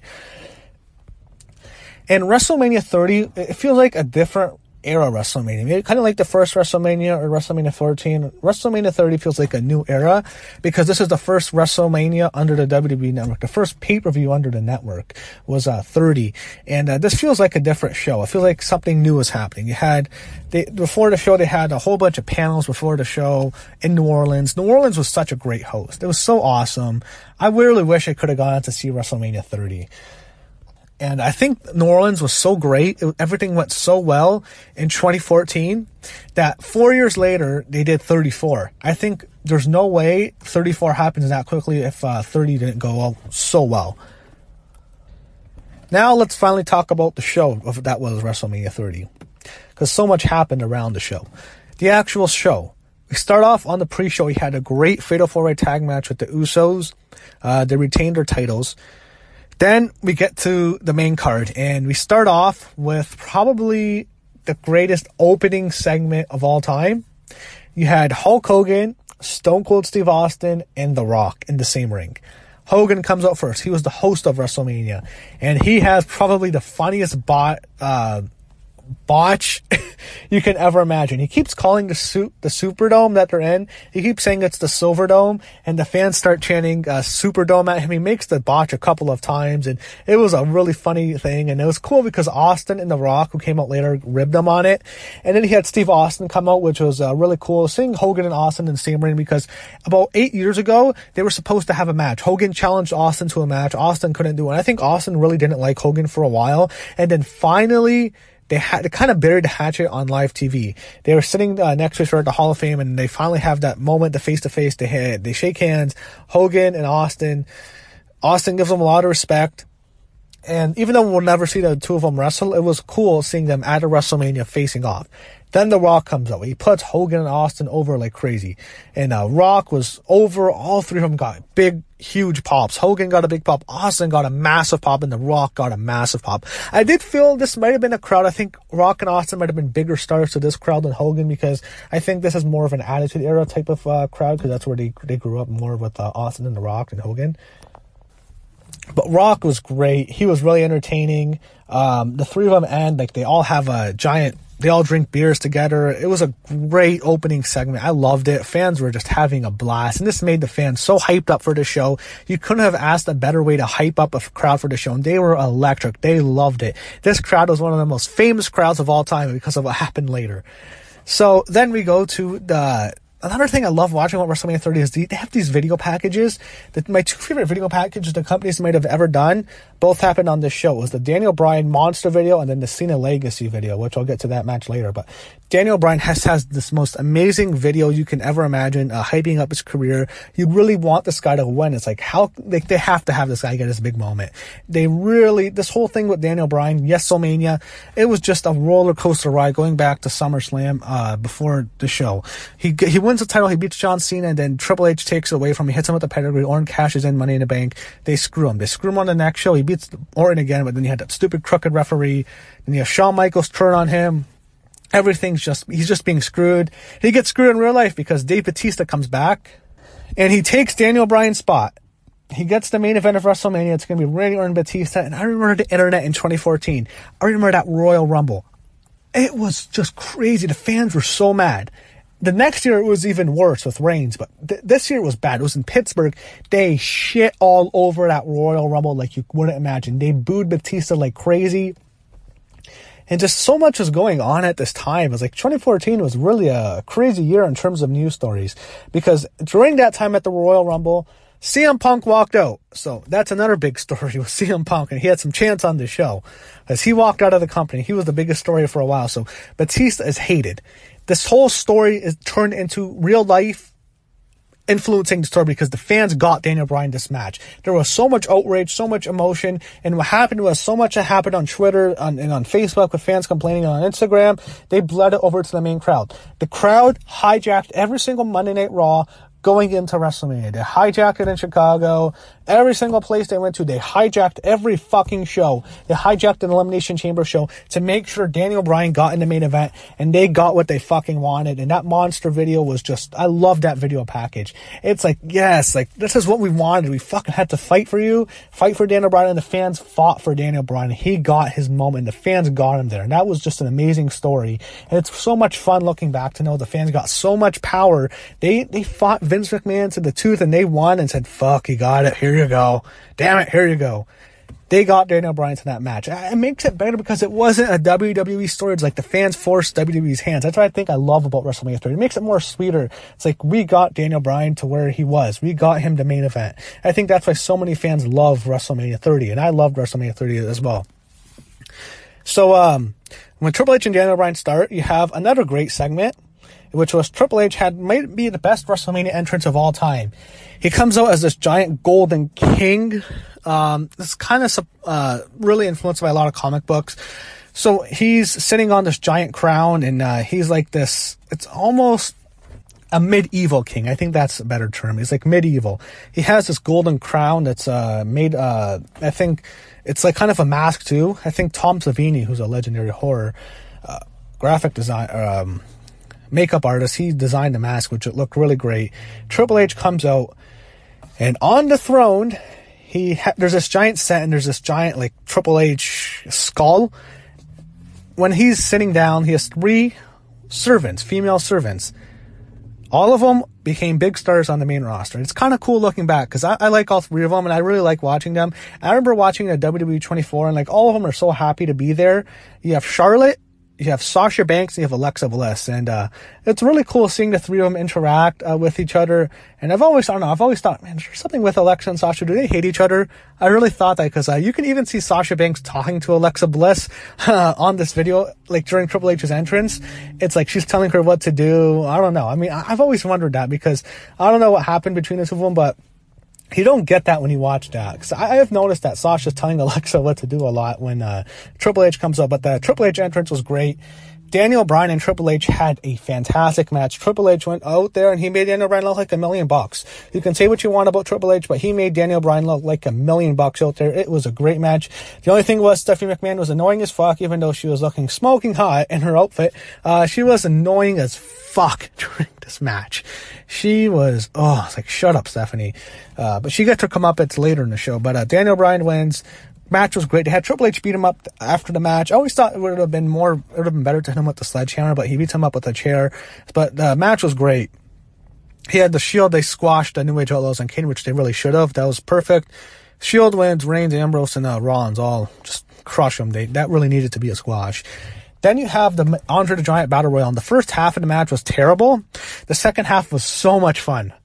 You have Kofi Kingston doing a crazy spot. You have Cesaro doing the big swing.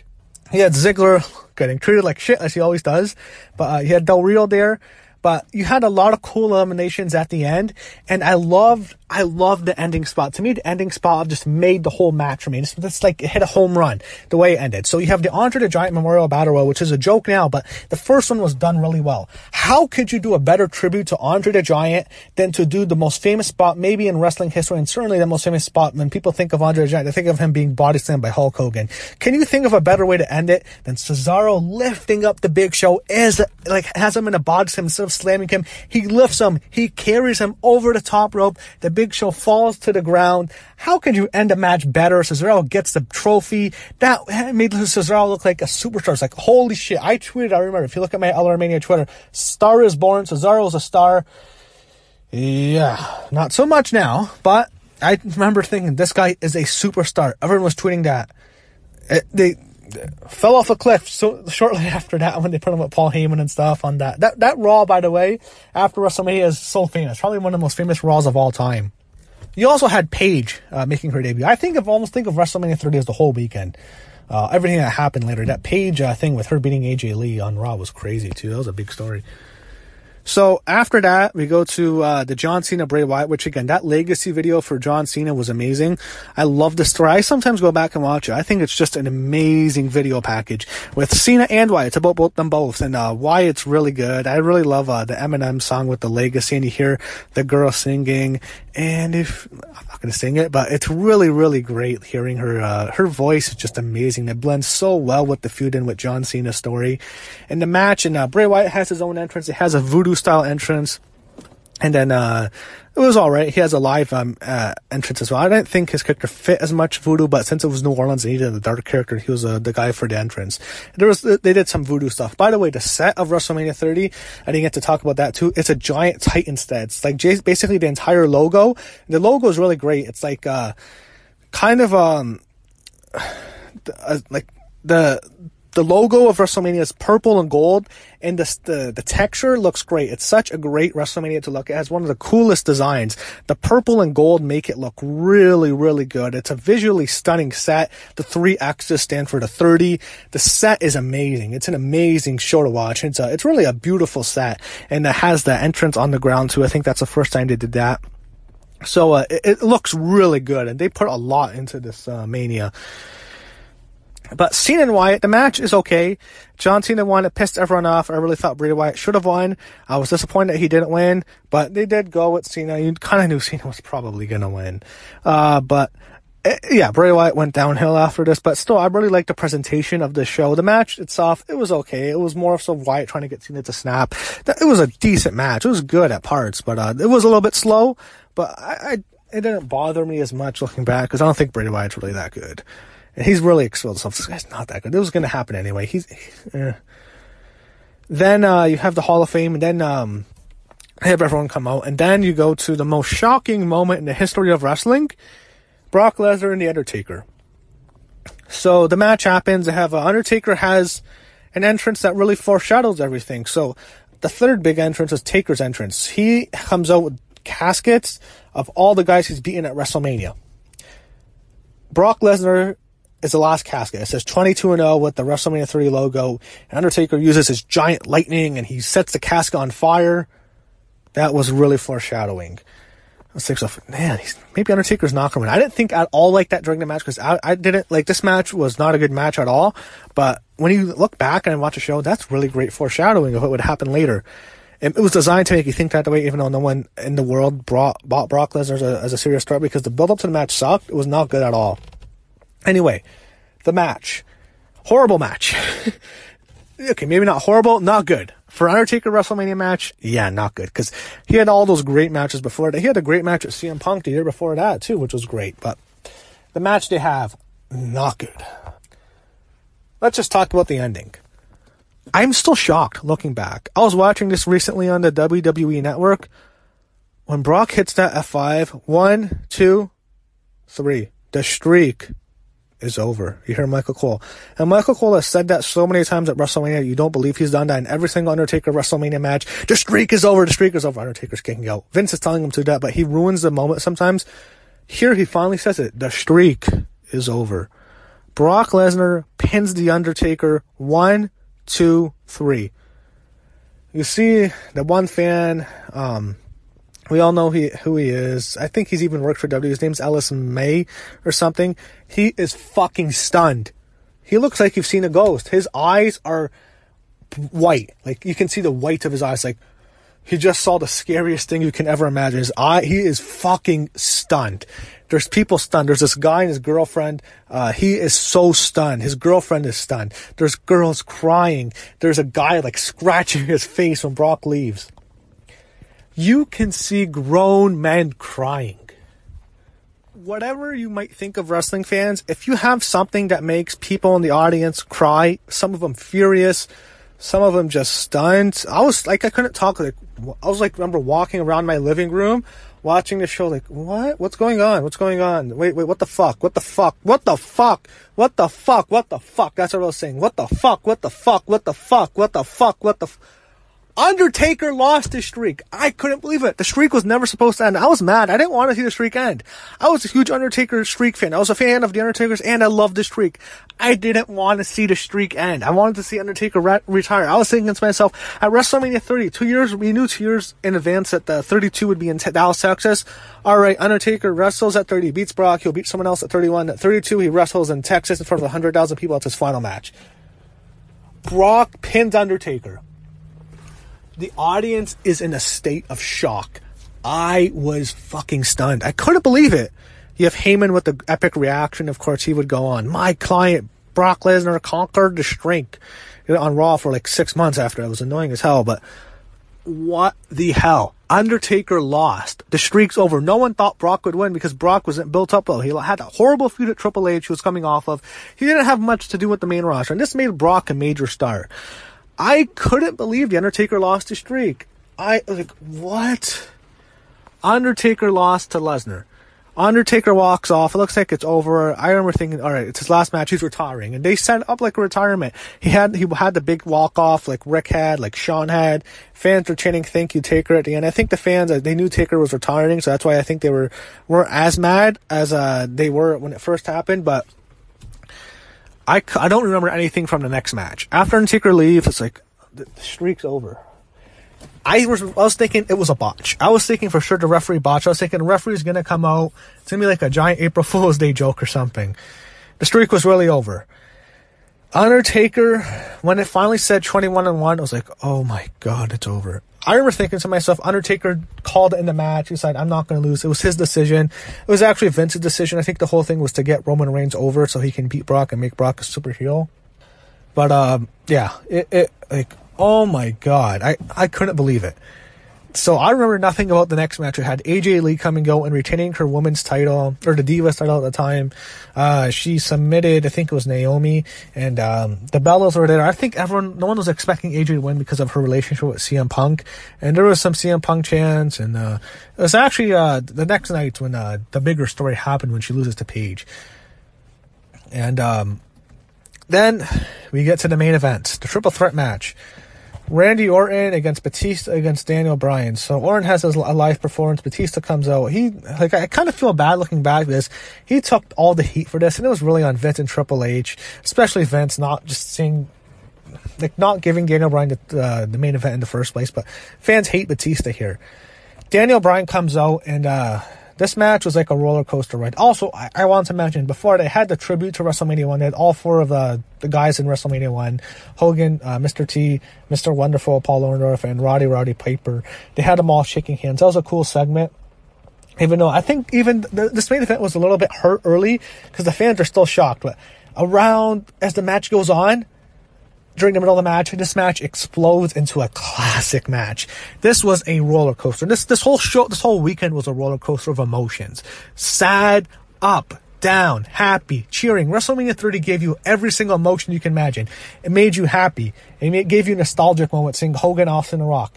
It made you mark out seeing Daniel Bryan win. It was an amazing, happy ending. It was a shock. It made you stunned. It made you sad at parts. Seeing Undertaker walk out and the streak's over. It made you mad. Every single emotion. Some people got mad seeing Cena won. WrestleMania 30 gave you every single emotion you can get. That's what makes it a masterpiece. And it ends great. I think once Triple H and Stephanie came out, Stephanie hurts her ankle on a suicide dive, and the ending of the match, like the last 5 minutes, are fucking crazy. Chaos is everywhere. Randy Orton almost kills himself. He cuts his back open bad on a botch with an RKO through a table. It ends just crazy. Daniel Bryan gets in the ring. It looks like for sure Randy Orton was going to win. There was an RKO on Batista. I thought it's over. Batista kicks out. There was parts that looked like Batista's going to pin Orton with the Batista bomb. Finally, Daniel Bryan comes. He hits the running knee. He makes Batista tap, which was really surprising. Daniel Bryan celebrates. The world's happy. All is right in the world. Daniel Bryan's your champion. Yes, yes, yes. What an amazing ending. It was a fun show. There's confetti coming down. It's a happy ending as you can ever imagine for WrestleMania. Daniel Bryan is the champion. It's just great. That was just an amazing ending. Probably my favorite endings for WrestleMania. Seeing Daniel Bryan get the big moment. They told the story so well, even though they didn't want to. We had to fight them, but we finally got what they wanted. The fans won. Daniel Bryan is the WWE World Heavyweight Champion, and what a better way for WrestleMania 30 to end. I loved WrestleMania 30. One of my favorite shows. The match quality itself, there's some matches are not that good, but I thought the show, just because of the way it was booked, everything that happened, everything that surrounding the show the next night, and of course all the chaos, it was just a chaotic week. Love WrestleMania 30, one of my all-time favorites. I have that at number 3. For my top 2 spots as the best WrestleManias of all time, I went with the 2 shows I think most wrestling fans would say are the best. It depends on how you decide to rank them. Some prefer one over the other. For my number 2 spot, I went with WrestleMania 19, which took place in Seattle, Washington from Safeco Field. And this has been the last time that WWE ever did a WrestleMania in a baseball stadium. They've yet to go back to one. And this show is remembered as being a great wrestling show to wrestling fans, but I think to the company, it's probably has a black cloud over it, and that's because of the buy rate. The buy rate absolutely bombed, and no one can understand why. This is one of the great mysteries as a wrestling fan. Why did WrestleMania 19, a show that it was an amazing show, but it also had very good build-up. The matches were all big. You had a lot of big stars. You had almost every single big star in wrestling at the time on the show. The matches were built up very strongly. I just don't understand why the show bombed like it did. It's just a huge mystery to me, still to this day. I don't think anyone really knows why WrestleMania 19 just did not do so well on pay-per-views as other WrestleManias that surrounded it. All of the other ones that happened before it or after it, they were just huge buy rates. Some of them over 1 million buys. I just don't get why so many people were not interested in WrestleMania in 2003. It's still a huge mystery to me. As a wrestling fan, I really appreciate this show because it has something for everyone. If you are a fan of a certain style of wrestling, it was represented on the show. If you love technical wrestling, you have Kurt Angle and Brock Lesnar in the main event. You have an Olympic gold medalist against an NCAA Division I national champion. Can you ask for something better than that as a technical wrestling fan? Although the match itself is probably more remembered, not as a technical masterpiece, but for Brock Lesnar almost killing himself with the shooting star press, it was absolutely terrifying watching it live. I thought that man might have just been paralyzed. 280-pound man flipping upside down and landing straight on his head, and Kurt Angle was just too far across the ring for Lesnar to catch him with the shooting star press. And it's kind of funny. Going into the match, Angle was the one with the bad neck. Most people were afraid of Angle wrestling the match. I think if that was in 2019, there's no way in hell Kurt Angle is allowed to wrestle against Brock Lesnar. But he went through with it anyway, and maybe Brock was being nice because he decided maybe we'll both leave with broken necks after the match. But the match itself was a great main event, and ended off just an amazing year for Brock Lesnar. Without question, the greatest rookie year in WWE history. He starts the year off, he debuts the night after WrestleMania 18. A year later, he main events WrestleMania 19, he beats Kurt Angle. Everything he accomplished, just an amazing year for Lesnar. If you're a fan of high-flying wrestling, you have Shawn Michaels and you have Chris Jericho, which was the match I thought really stole the show that year. Some people thought Chris Jericho should have won. I actually thought it was better that Jericho didn't win. I thought it was even got Jericho more heat after the match. He low blows Michaels, and the whole storyline was built up really well as Jericho always idolized Shawn Michaels, and he became extremely jealous, and the feud they had was really good. Although they had a feud again 5 years later that was a far better feud, still, I don't think they could have a better match in this one. And they were a lot older when they did the second feud, but this match was excellent. Michaels gets the win. I really enjoyed watching that live. I thought that was a great match. It was very exciting. I thought Jericho was going to win for sure, so I was surprised to see Shawn win. And I liked the heat after the match at Jericho, just that low blow. I remember just laughing. I thought it was absolutely hilarious. Like, what a dirty heel. You also had the final match of Stone Cold Steve Austin. So if you're a fan of Attitude Era, you like Attitude Era style wrestling, a big clash of the titans, two superstars wrestling, I don't think you can ask for a better match than The Rock versus Stone Cold Steve Austin. This was a match in which The Rock was heel. This was Hollywood Rock. This was one of my favorite incarnations of The Rock. He was extremely entertaining. He was just an amazing heel during this time. He came off the feud with Hogan, and then he had the match with Austin. I thought the build-up was really good. I remember The Rock's legendary concerts in Sacramento and in Cleveland. Those were just absolutely hilarious. And Austin, going into this match, he had some problems. I think there was even the story where Austin was taken to the hospital the night before the show. So it's crazy he wrestled. It's like, man, so many guys had so many problems going into this show with health. Austin, I think if this happens in 2019, I don't think Austin or Angle would have been allowed to wrestle at WrestleMania. This match, if you look at the match at 19, it's easily the weakest. It's not as good as 15 or 17, but the match is still very good. It's fun. The Rock's a great heel. Austin's the super baby face here. And if you listen to Jim Ross and Jerry Lawler, they know Austin's going to retire the way they're talking about it on commentary, but they can't actually say it, but they're making it really obvious. And The Rock gets the win. It's 3 rock bottoms, 1, 2, 3. It made sense. It's Austin's last match. He should put The Rock over. The Rock put him over the 2 previous WrestleManias. And the thing with their rivalry, Austin always got the better of The Rock. It just seemed like Austin would always win the big matches. And it did make sense for Rock to finally get a huge win over Austin at WrestleMania. And that's really what the whole storyline was about. And at the end, as Austin pretty much retires, he's one of the few wrestlers who stuck to his guns. Almost every other wrestler who's had a big WrestleMania retirement, they've come back. And Austin has been someone who has not decided to come back. He never really actually announced he's done. But he has not returned. I don't think you'll ever see Stone Cold wrestle. This was his final match. And it was a damn way to go out against The Rock. And a really fun match. Crowd was really into it. And Austin gets the big send-off at the end. So, really good. And again, you think of it. Rock versus Austin is not even the main event. And the show still doesn't do well. I'm still perplexed by why the show bombed so bad. You also had Hulk Hogan and Vince McMahon in a street fight. So if you're a fan of hardcore wrestling, you like violence, you like blood, this was covered with blood. This was a violent match. And the expectations going into this match were very low because it's 2 very old guys wrestling. Vince McMahon and Hulk Hogan. This is going to be a train wreck. That's what most people thought. We see Vince McMahon jumping off a ladder, leg dropping Hulk Hogan through an announce table. Match was covered in blood. He had pipes. He had Roddy Piper making an appearance. He had that crook referee. The match was just crazy.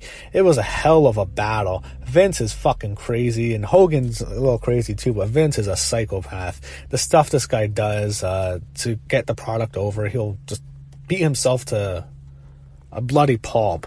I thought this was really well done. The storyline going in had a lot to do with Hulk Hogan and the steroid trail back in the 90s. And I'm surprised they went there, even though a lot of it was exaggerated, some of the stuff they're talking about. I like that they actually decided to incorporate real-life things into a wrestling match. Maybe this was why the show didn't do as well, because this was the promotion. The poster was Hogan and Vince. I suppose some wrestling fans didn't like that match, but I always really enjoyed it. I thought the execution of the final match, I thought they had just a hell of a street fight. And you also had probably the most controversial match on the show. Certainly the most controversial was the World Heavyweight Championship, Triple H and Booker T, which was another very good match. The storyline was very about racial tensions. Triple H was pretty much being outright racist. There's no way they do this nowadays. This was a controversial storyline, to say the least, and I think it was more controversial that Booker T didn't win. I really thought there was no reason why Booker T shouldn't have won this match. It could have made him a bigger star. He eventually got the title, but it didn't happen until like 3 years later when he was King Booker.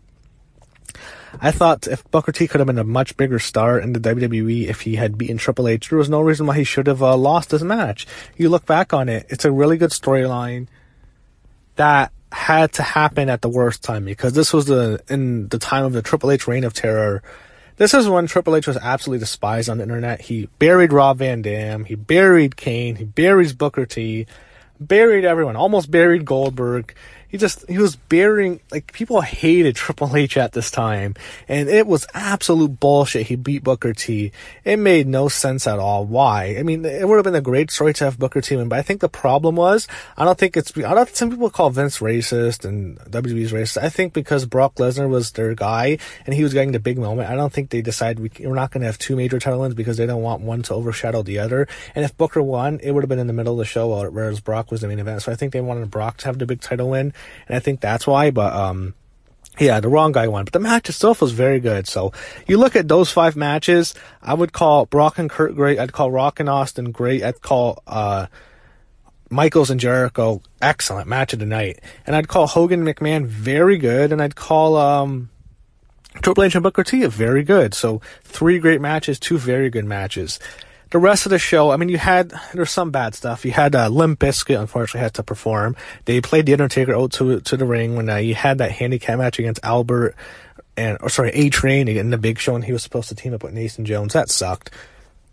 You had that Playboy girls, I don't even remember what they were called. It was basically like 2 women involved in some sort of Wild Girls, or I don't even remember what it was, but you had 2 of them there, and then you had Tori Wilson, and you had Stacy Keibler, and they had a lot of segments on the show. They actually bumped the the World Tag Team titles, which was going to be Kane and Rob Van Dam against Lance Storm and Christian, I think it was. And what happened was, because the pillow fight or whatever it was going to be, it had so many segments, had like 3 segments on the show, that he eventually took away from the tag title match, and they got bumped to the pre-show. Some other matches, Matt Hardy beat Rey Mysterio in the match that Matt Hardy had no business winning. I don't know why Rey Mysterio did it, win the Cruiserweight title. Rey was over. It's just like, the 19 and 20, Rey should have won the Cruiserweight title on both those shows, but he didn't win. You had Trish Stratus. She had a good triple threat match. I enjoyed it. She got a cool WrestleMania moment. This was the time, I think, the only time she won a world title at a WrestleMania. She's won other matches, but I think the only time she's won the title. She won the women's title against Victoria and Jazz in a triple threat match, which was actually a pretty solid triple threat women's match. She also had a good triple threat tag team title match. You had Haas and Benjamin, Team Angle. They were pushed pretty heavily at this time. They beat Chris Benoit and Rhino, and then you also had Los Guerreros, Eddie Guerrero, and Chavo. So they retained the titles. This was a really fun show. Did I say SmackDown Tag Team? WWE Tag Team. They used to have 2 brands of titles on each shows like they do now. I think this was the first WrestleMania under the original brand split. The show itself is very good. Like, when you get through the first hour, which is okay, the last 5 matches, man, this is a great WrestleMania. It's a great WrestleMania to watch. You had a lot of great stuff here. It's a really easy show to watch. It's 4 hours. It's very entertaining. There's some stuff that annoys you, but like, you have such strong matches. From a technical ring mat perspective, this might have been the best, because, you have some really high quality wrestling on this WrestleMania. And now, my number 1 spot for the greatest WrestleMania of all time, to the surprise of almost nobody, is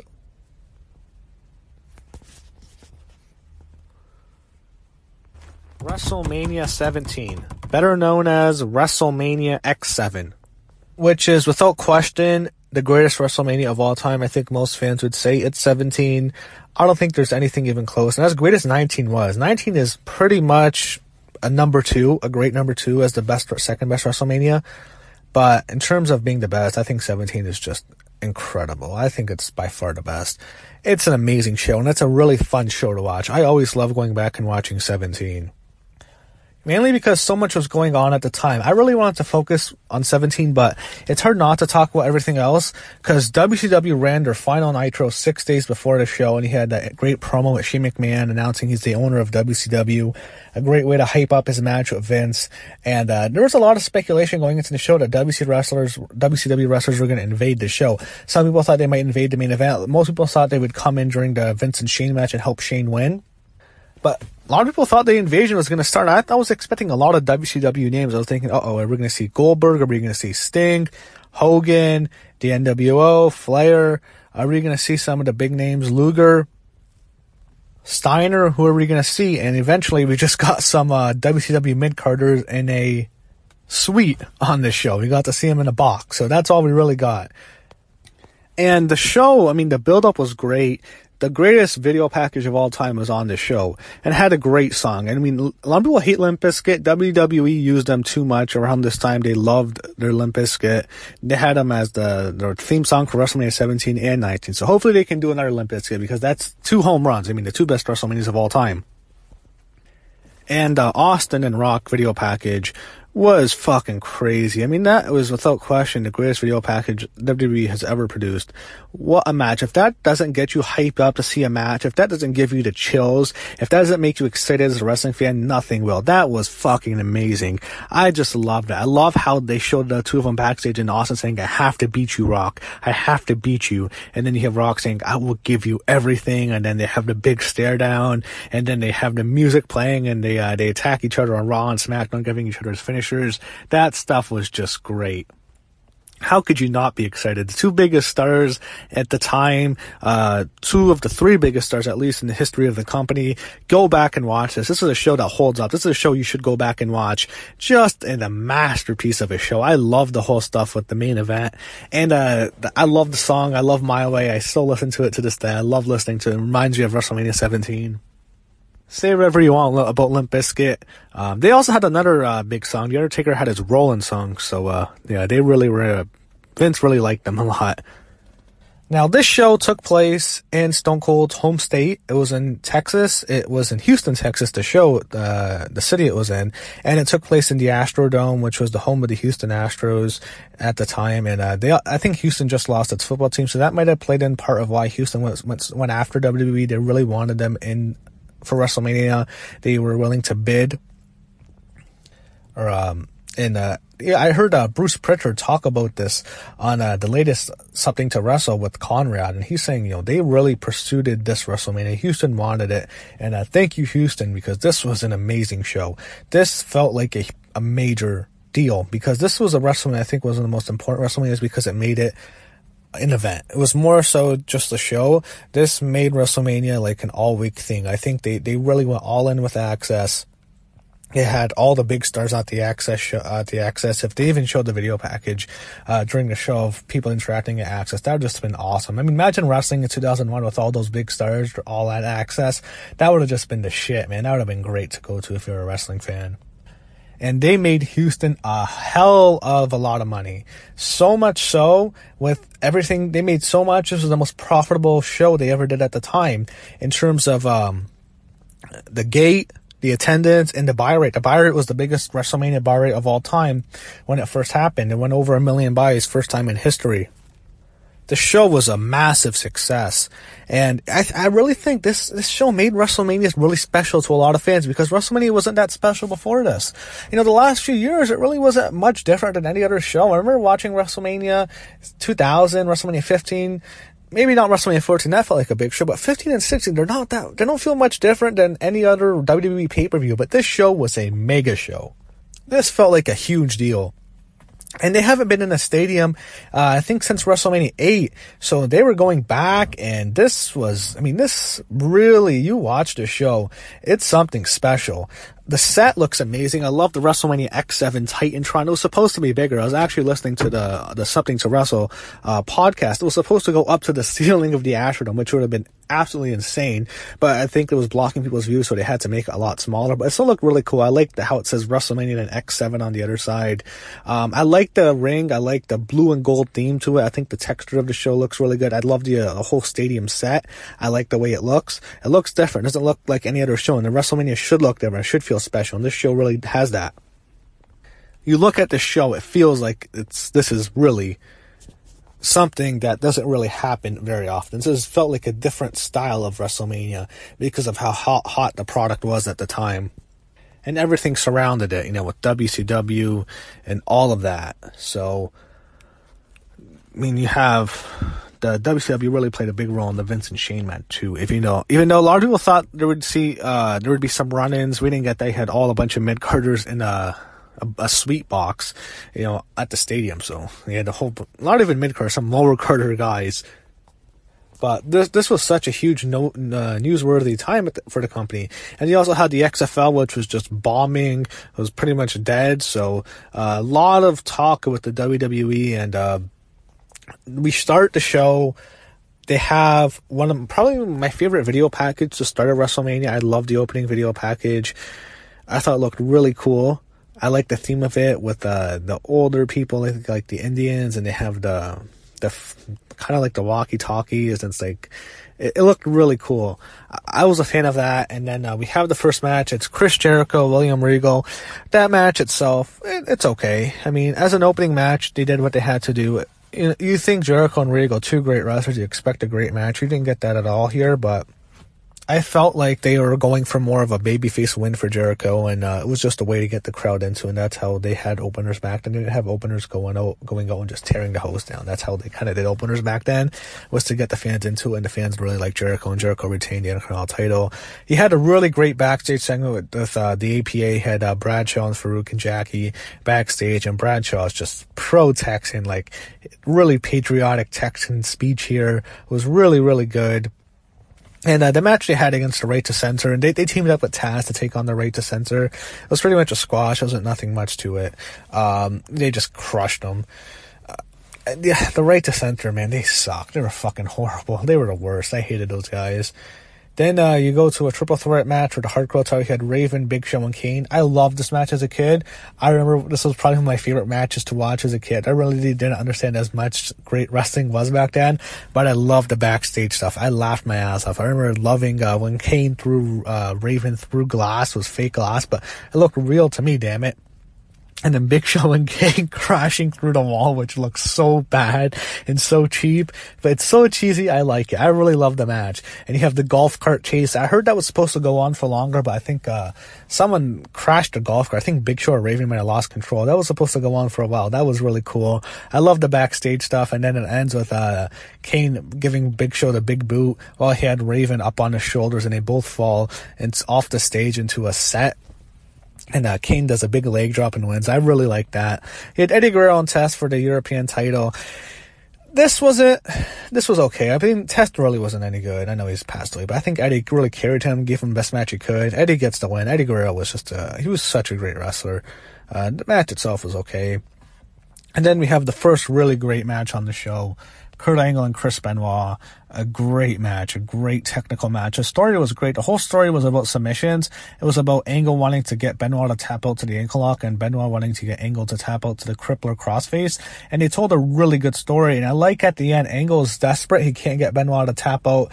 Benoit's out-wrestled Angle. The match starts off great. It's basically like technical wrestling, and Benoit's out-wrestling the Olympic gold medalist. And Angle's he can't believe it, and then Angle has to resort to cheating. He pulls, when he gets Benoit on the roll-up, he pulls up the tights. He uses the tights to win. He had to cheat. He knew he couldn't beat Benoit in a submission match, so Angle gets the cheap win. And I thought it was cool how they continued it after. They had a backstage segment. It was like they had something with Kamala backstage, and then I think they went to Angle being interviewed, and then Benoit attacks him and puts him in a crossface, and Angle taps out.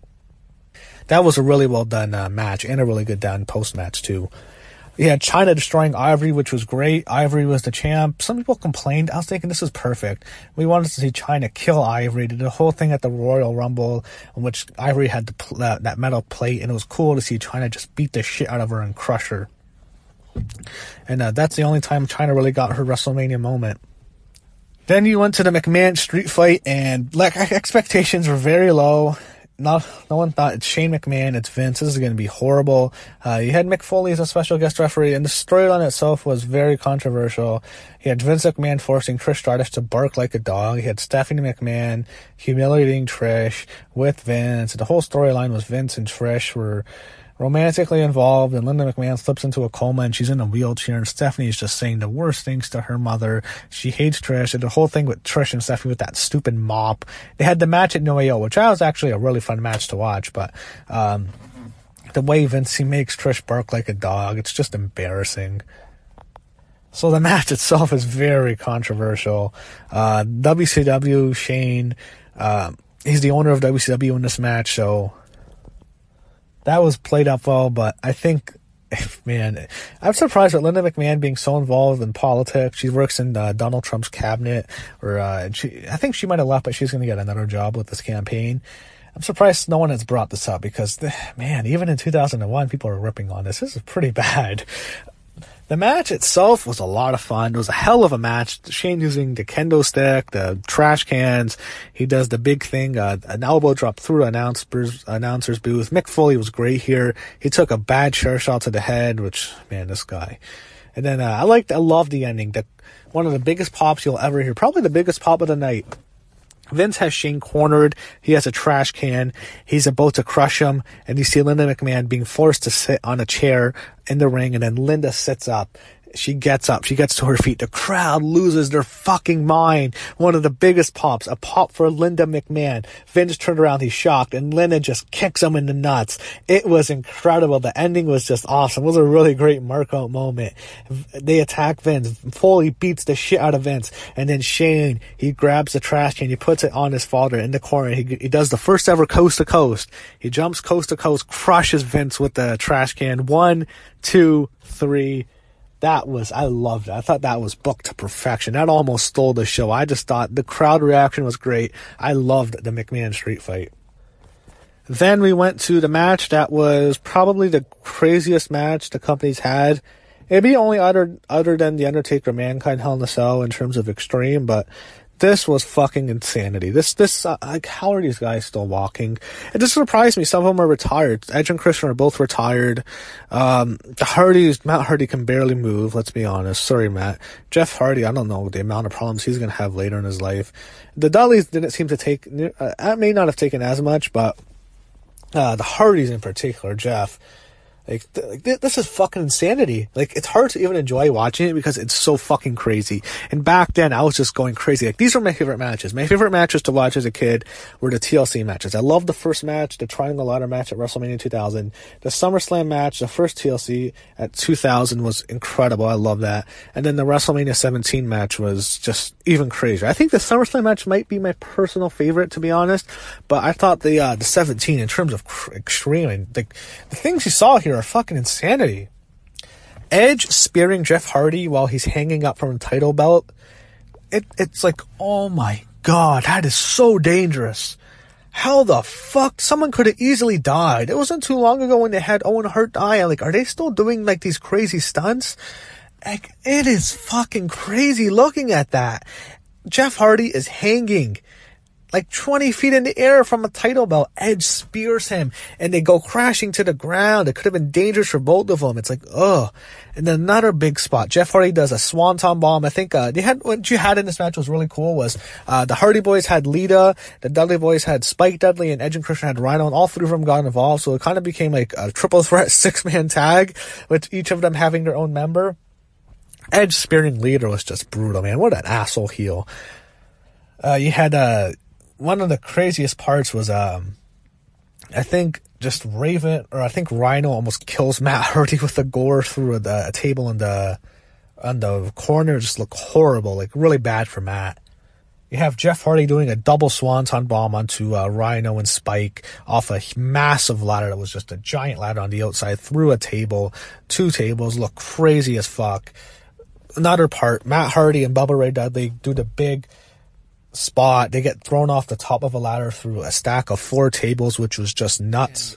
They've done that spot a lot just since, but I think this looked the most brutal because all 4 tables broke badly. They both splatted to the ground. There was just a million more spots here. It ends with Rhino giving the assist to Edge and Christian and they win. And that used to always get me mad. Why did Edge and Christian always win these matches? Why? Why did the Hardys win? They were the most over of the 3 teams. And the Dudleys were very over too. I think the other 2 teams were more popular. People loved the Dudleys and they loved the Hardys, but Edge and Christian were the really good heels. I didn't get why they always had to win these matches. Why did it always have to be Edge and Christian? I thought the Hardys were going to win because the way they were building up, they were really behind the Hardys in this match. And the Dudleys were the champs actually, so it did surprise me that they always had to win. I never really understood why. But this is just crazy. I mean, this is a classic match. I can't do it justice. You have to watch this. They set the bar so high.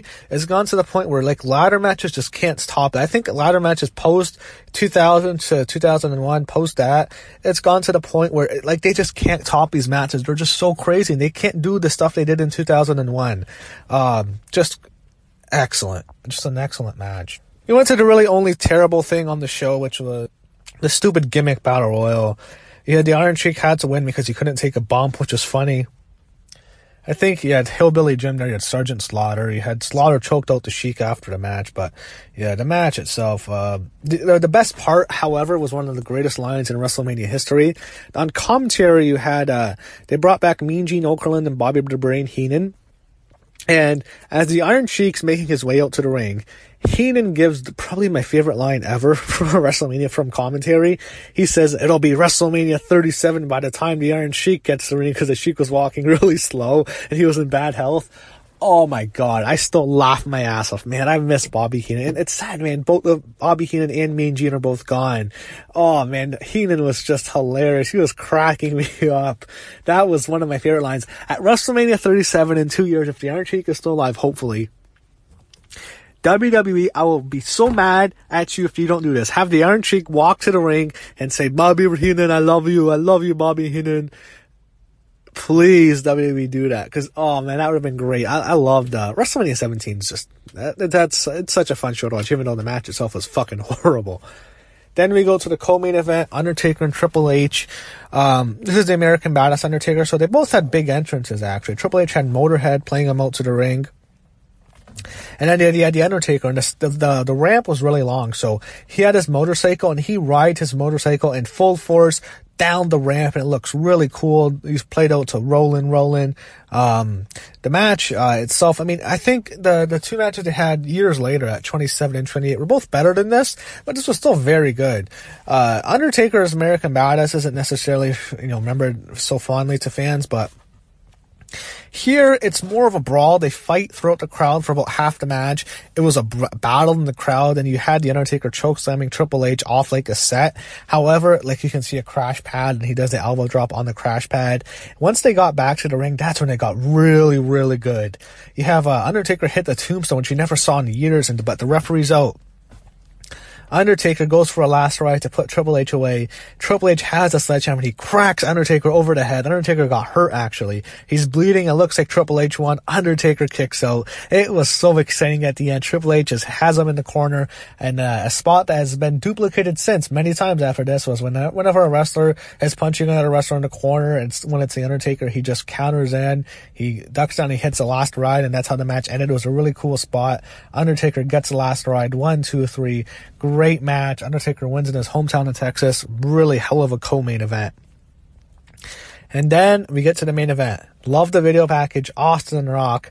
Match was just insane. Stone Cold Steve Austin comes out. He is the babyface here. It's a babyface match where Austin's definitely more over than The Rock. And The Rock got mostly boos because it's Texas. But Austin was more popular than The Rock even in 2001. Even though The Rock might have been more popular in the mainstream culture at that time because he was on TV every week, Austin was out for a year. When Austin came back, the fans still preferred Austin. When they have this match, it is a classic match. I think the ending is what hurts this match, because when I watch this match, I'm thinking to myself, this might be the greatest match in WrestleMania history. It is a battle. This is a main event. This is how a main event should be booked. These are two legends, two superstars, two legitimate, mainstream, giant megastars battling it out in a war. Both guys are faces. The crowd's more so to Austin because it's sexist, but they still had The Rock got some pops in this match. It is huge. It is a classic, and it's bloody. It's a war. It's for the title. Both these guys are going to kill each other to win the title. They don't hate each other, but they both want to be champion.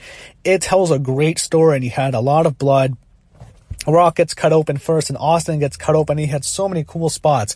I love the sharpshooter stuff. I love when The Rock has Austin in the sharpshooter. That was just awesome. And they recreated WrestleMania 13. Is Austin going to pass out? I love how Austin puts The Rock in $1 Million Dream, his old move when he was managed by Ted DiBiase, when he was the ringmaster. And then The Rock does the classic Bret Hart skid the ropes and get the win. He almost had it. Is that how The Rock's and when Austin kicks? So they recreated classic spots. Just a lot of brawling, and then they hit their finishers reversed. The Rock hits a stunner, Austin kicks out. Austin hits a rock bottom, Rock kicks out. Rock hits a rock bottom, Austin hits his stunner. It was great. Spine busters. It's an amazing classic match. The problem is people don't like about this match is the ending is fucking bullshit. And that's when Vince McMahon comes out and he assists Austin in the victory. The Rock had the pin on Austin. Vince pulls the ref out. Rock chases the ref. And then as Austin recovers, he hits The Rock with the rock bottom. Rock kicks out. Rock keeps kicking out. Vince comes in the ring, smashes The Rock with a chair like he did the previous year. The Rock kicks out. Austin hits a stunner. Rock kicks out. Austin hits The Rock in the head hard with the chair. Rock kicks out. Austin's frustrated, and the whole story is, he had JR saying, don't tell me this is what I'm saying. Like, he was saying, damn it, God damn it. Ross is doing really good. They're doing their best to get Austin heel, and it just doesn't work. The fans are cheering everything Austin does. It almost felt like they thought Vince McMahon was turning babyface. He was finally aligning himself with Austin. The ending was not good. Austin had no business turning heel. And eventually Austin takes a chair and he hits The Rock 20 times as hard as he can with the chair. He gets the win. Austin's the champion. What in the hell is this? What the hell is this? What the hell is this? It was, they tried really hard and it flopped. It flopped far worse post WrestleMania because Austin he was booked here as a vicious heel. He became like a joke heel after this, and I think this hurt him for a while, hurt his popularity with that terrible heel run in 01, but this was still a classic main event and a classic match. So 17, although the ending wasn't great, this is still without question the greatest WrestleMania of all time. You have two of the best matches in WrestleMania history, Rock and Austin, a classic main event. He had an excellent TLC match. He had Kurt Angle and Chris Benoit, great technical match. Undertaker Triple H was very good, and Vince and Shane was a lot of fun. They told a great story and got a huge reaction. So those 5 matches and everything else, nothing else besides the Gimmick Battle Royal was really bad. And at least I was still entertaining with Bobby Heenan and Mean Gene on commentary. So WrestleMania 17 was hands down, in my opinion, the greatest WrestleMania of all time. Really love the show. If you're a younger fan and you haven't seen it, go watch it. And it might ruin some WrestleManias after it, because I don't think they've had a WrestleMania that's come close to that. And that includes 19, that includes 20, 30, 31, some really good shows, but I don't think anything can top 17. Still the best pay-per-view in WWE history, and without question, the greatest WrestleMania of all time. So, hope you enjoyed my top 10 list.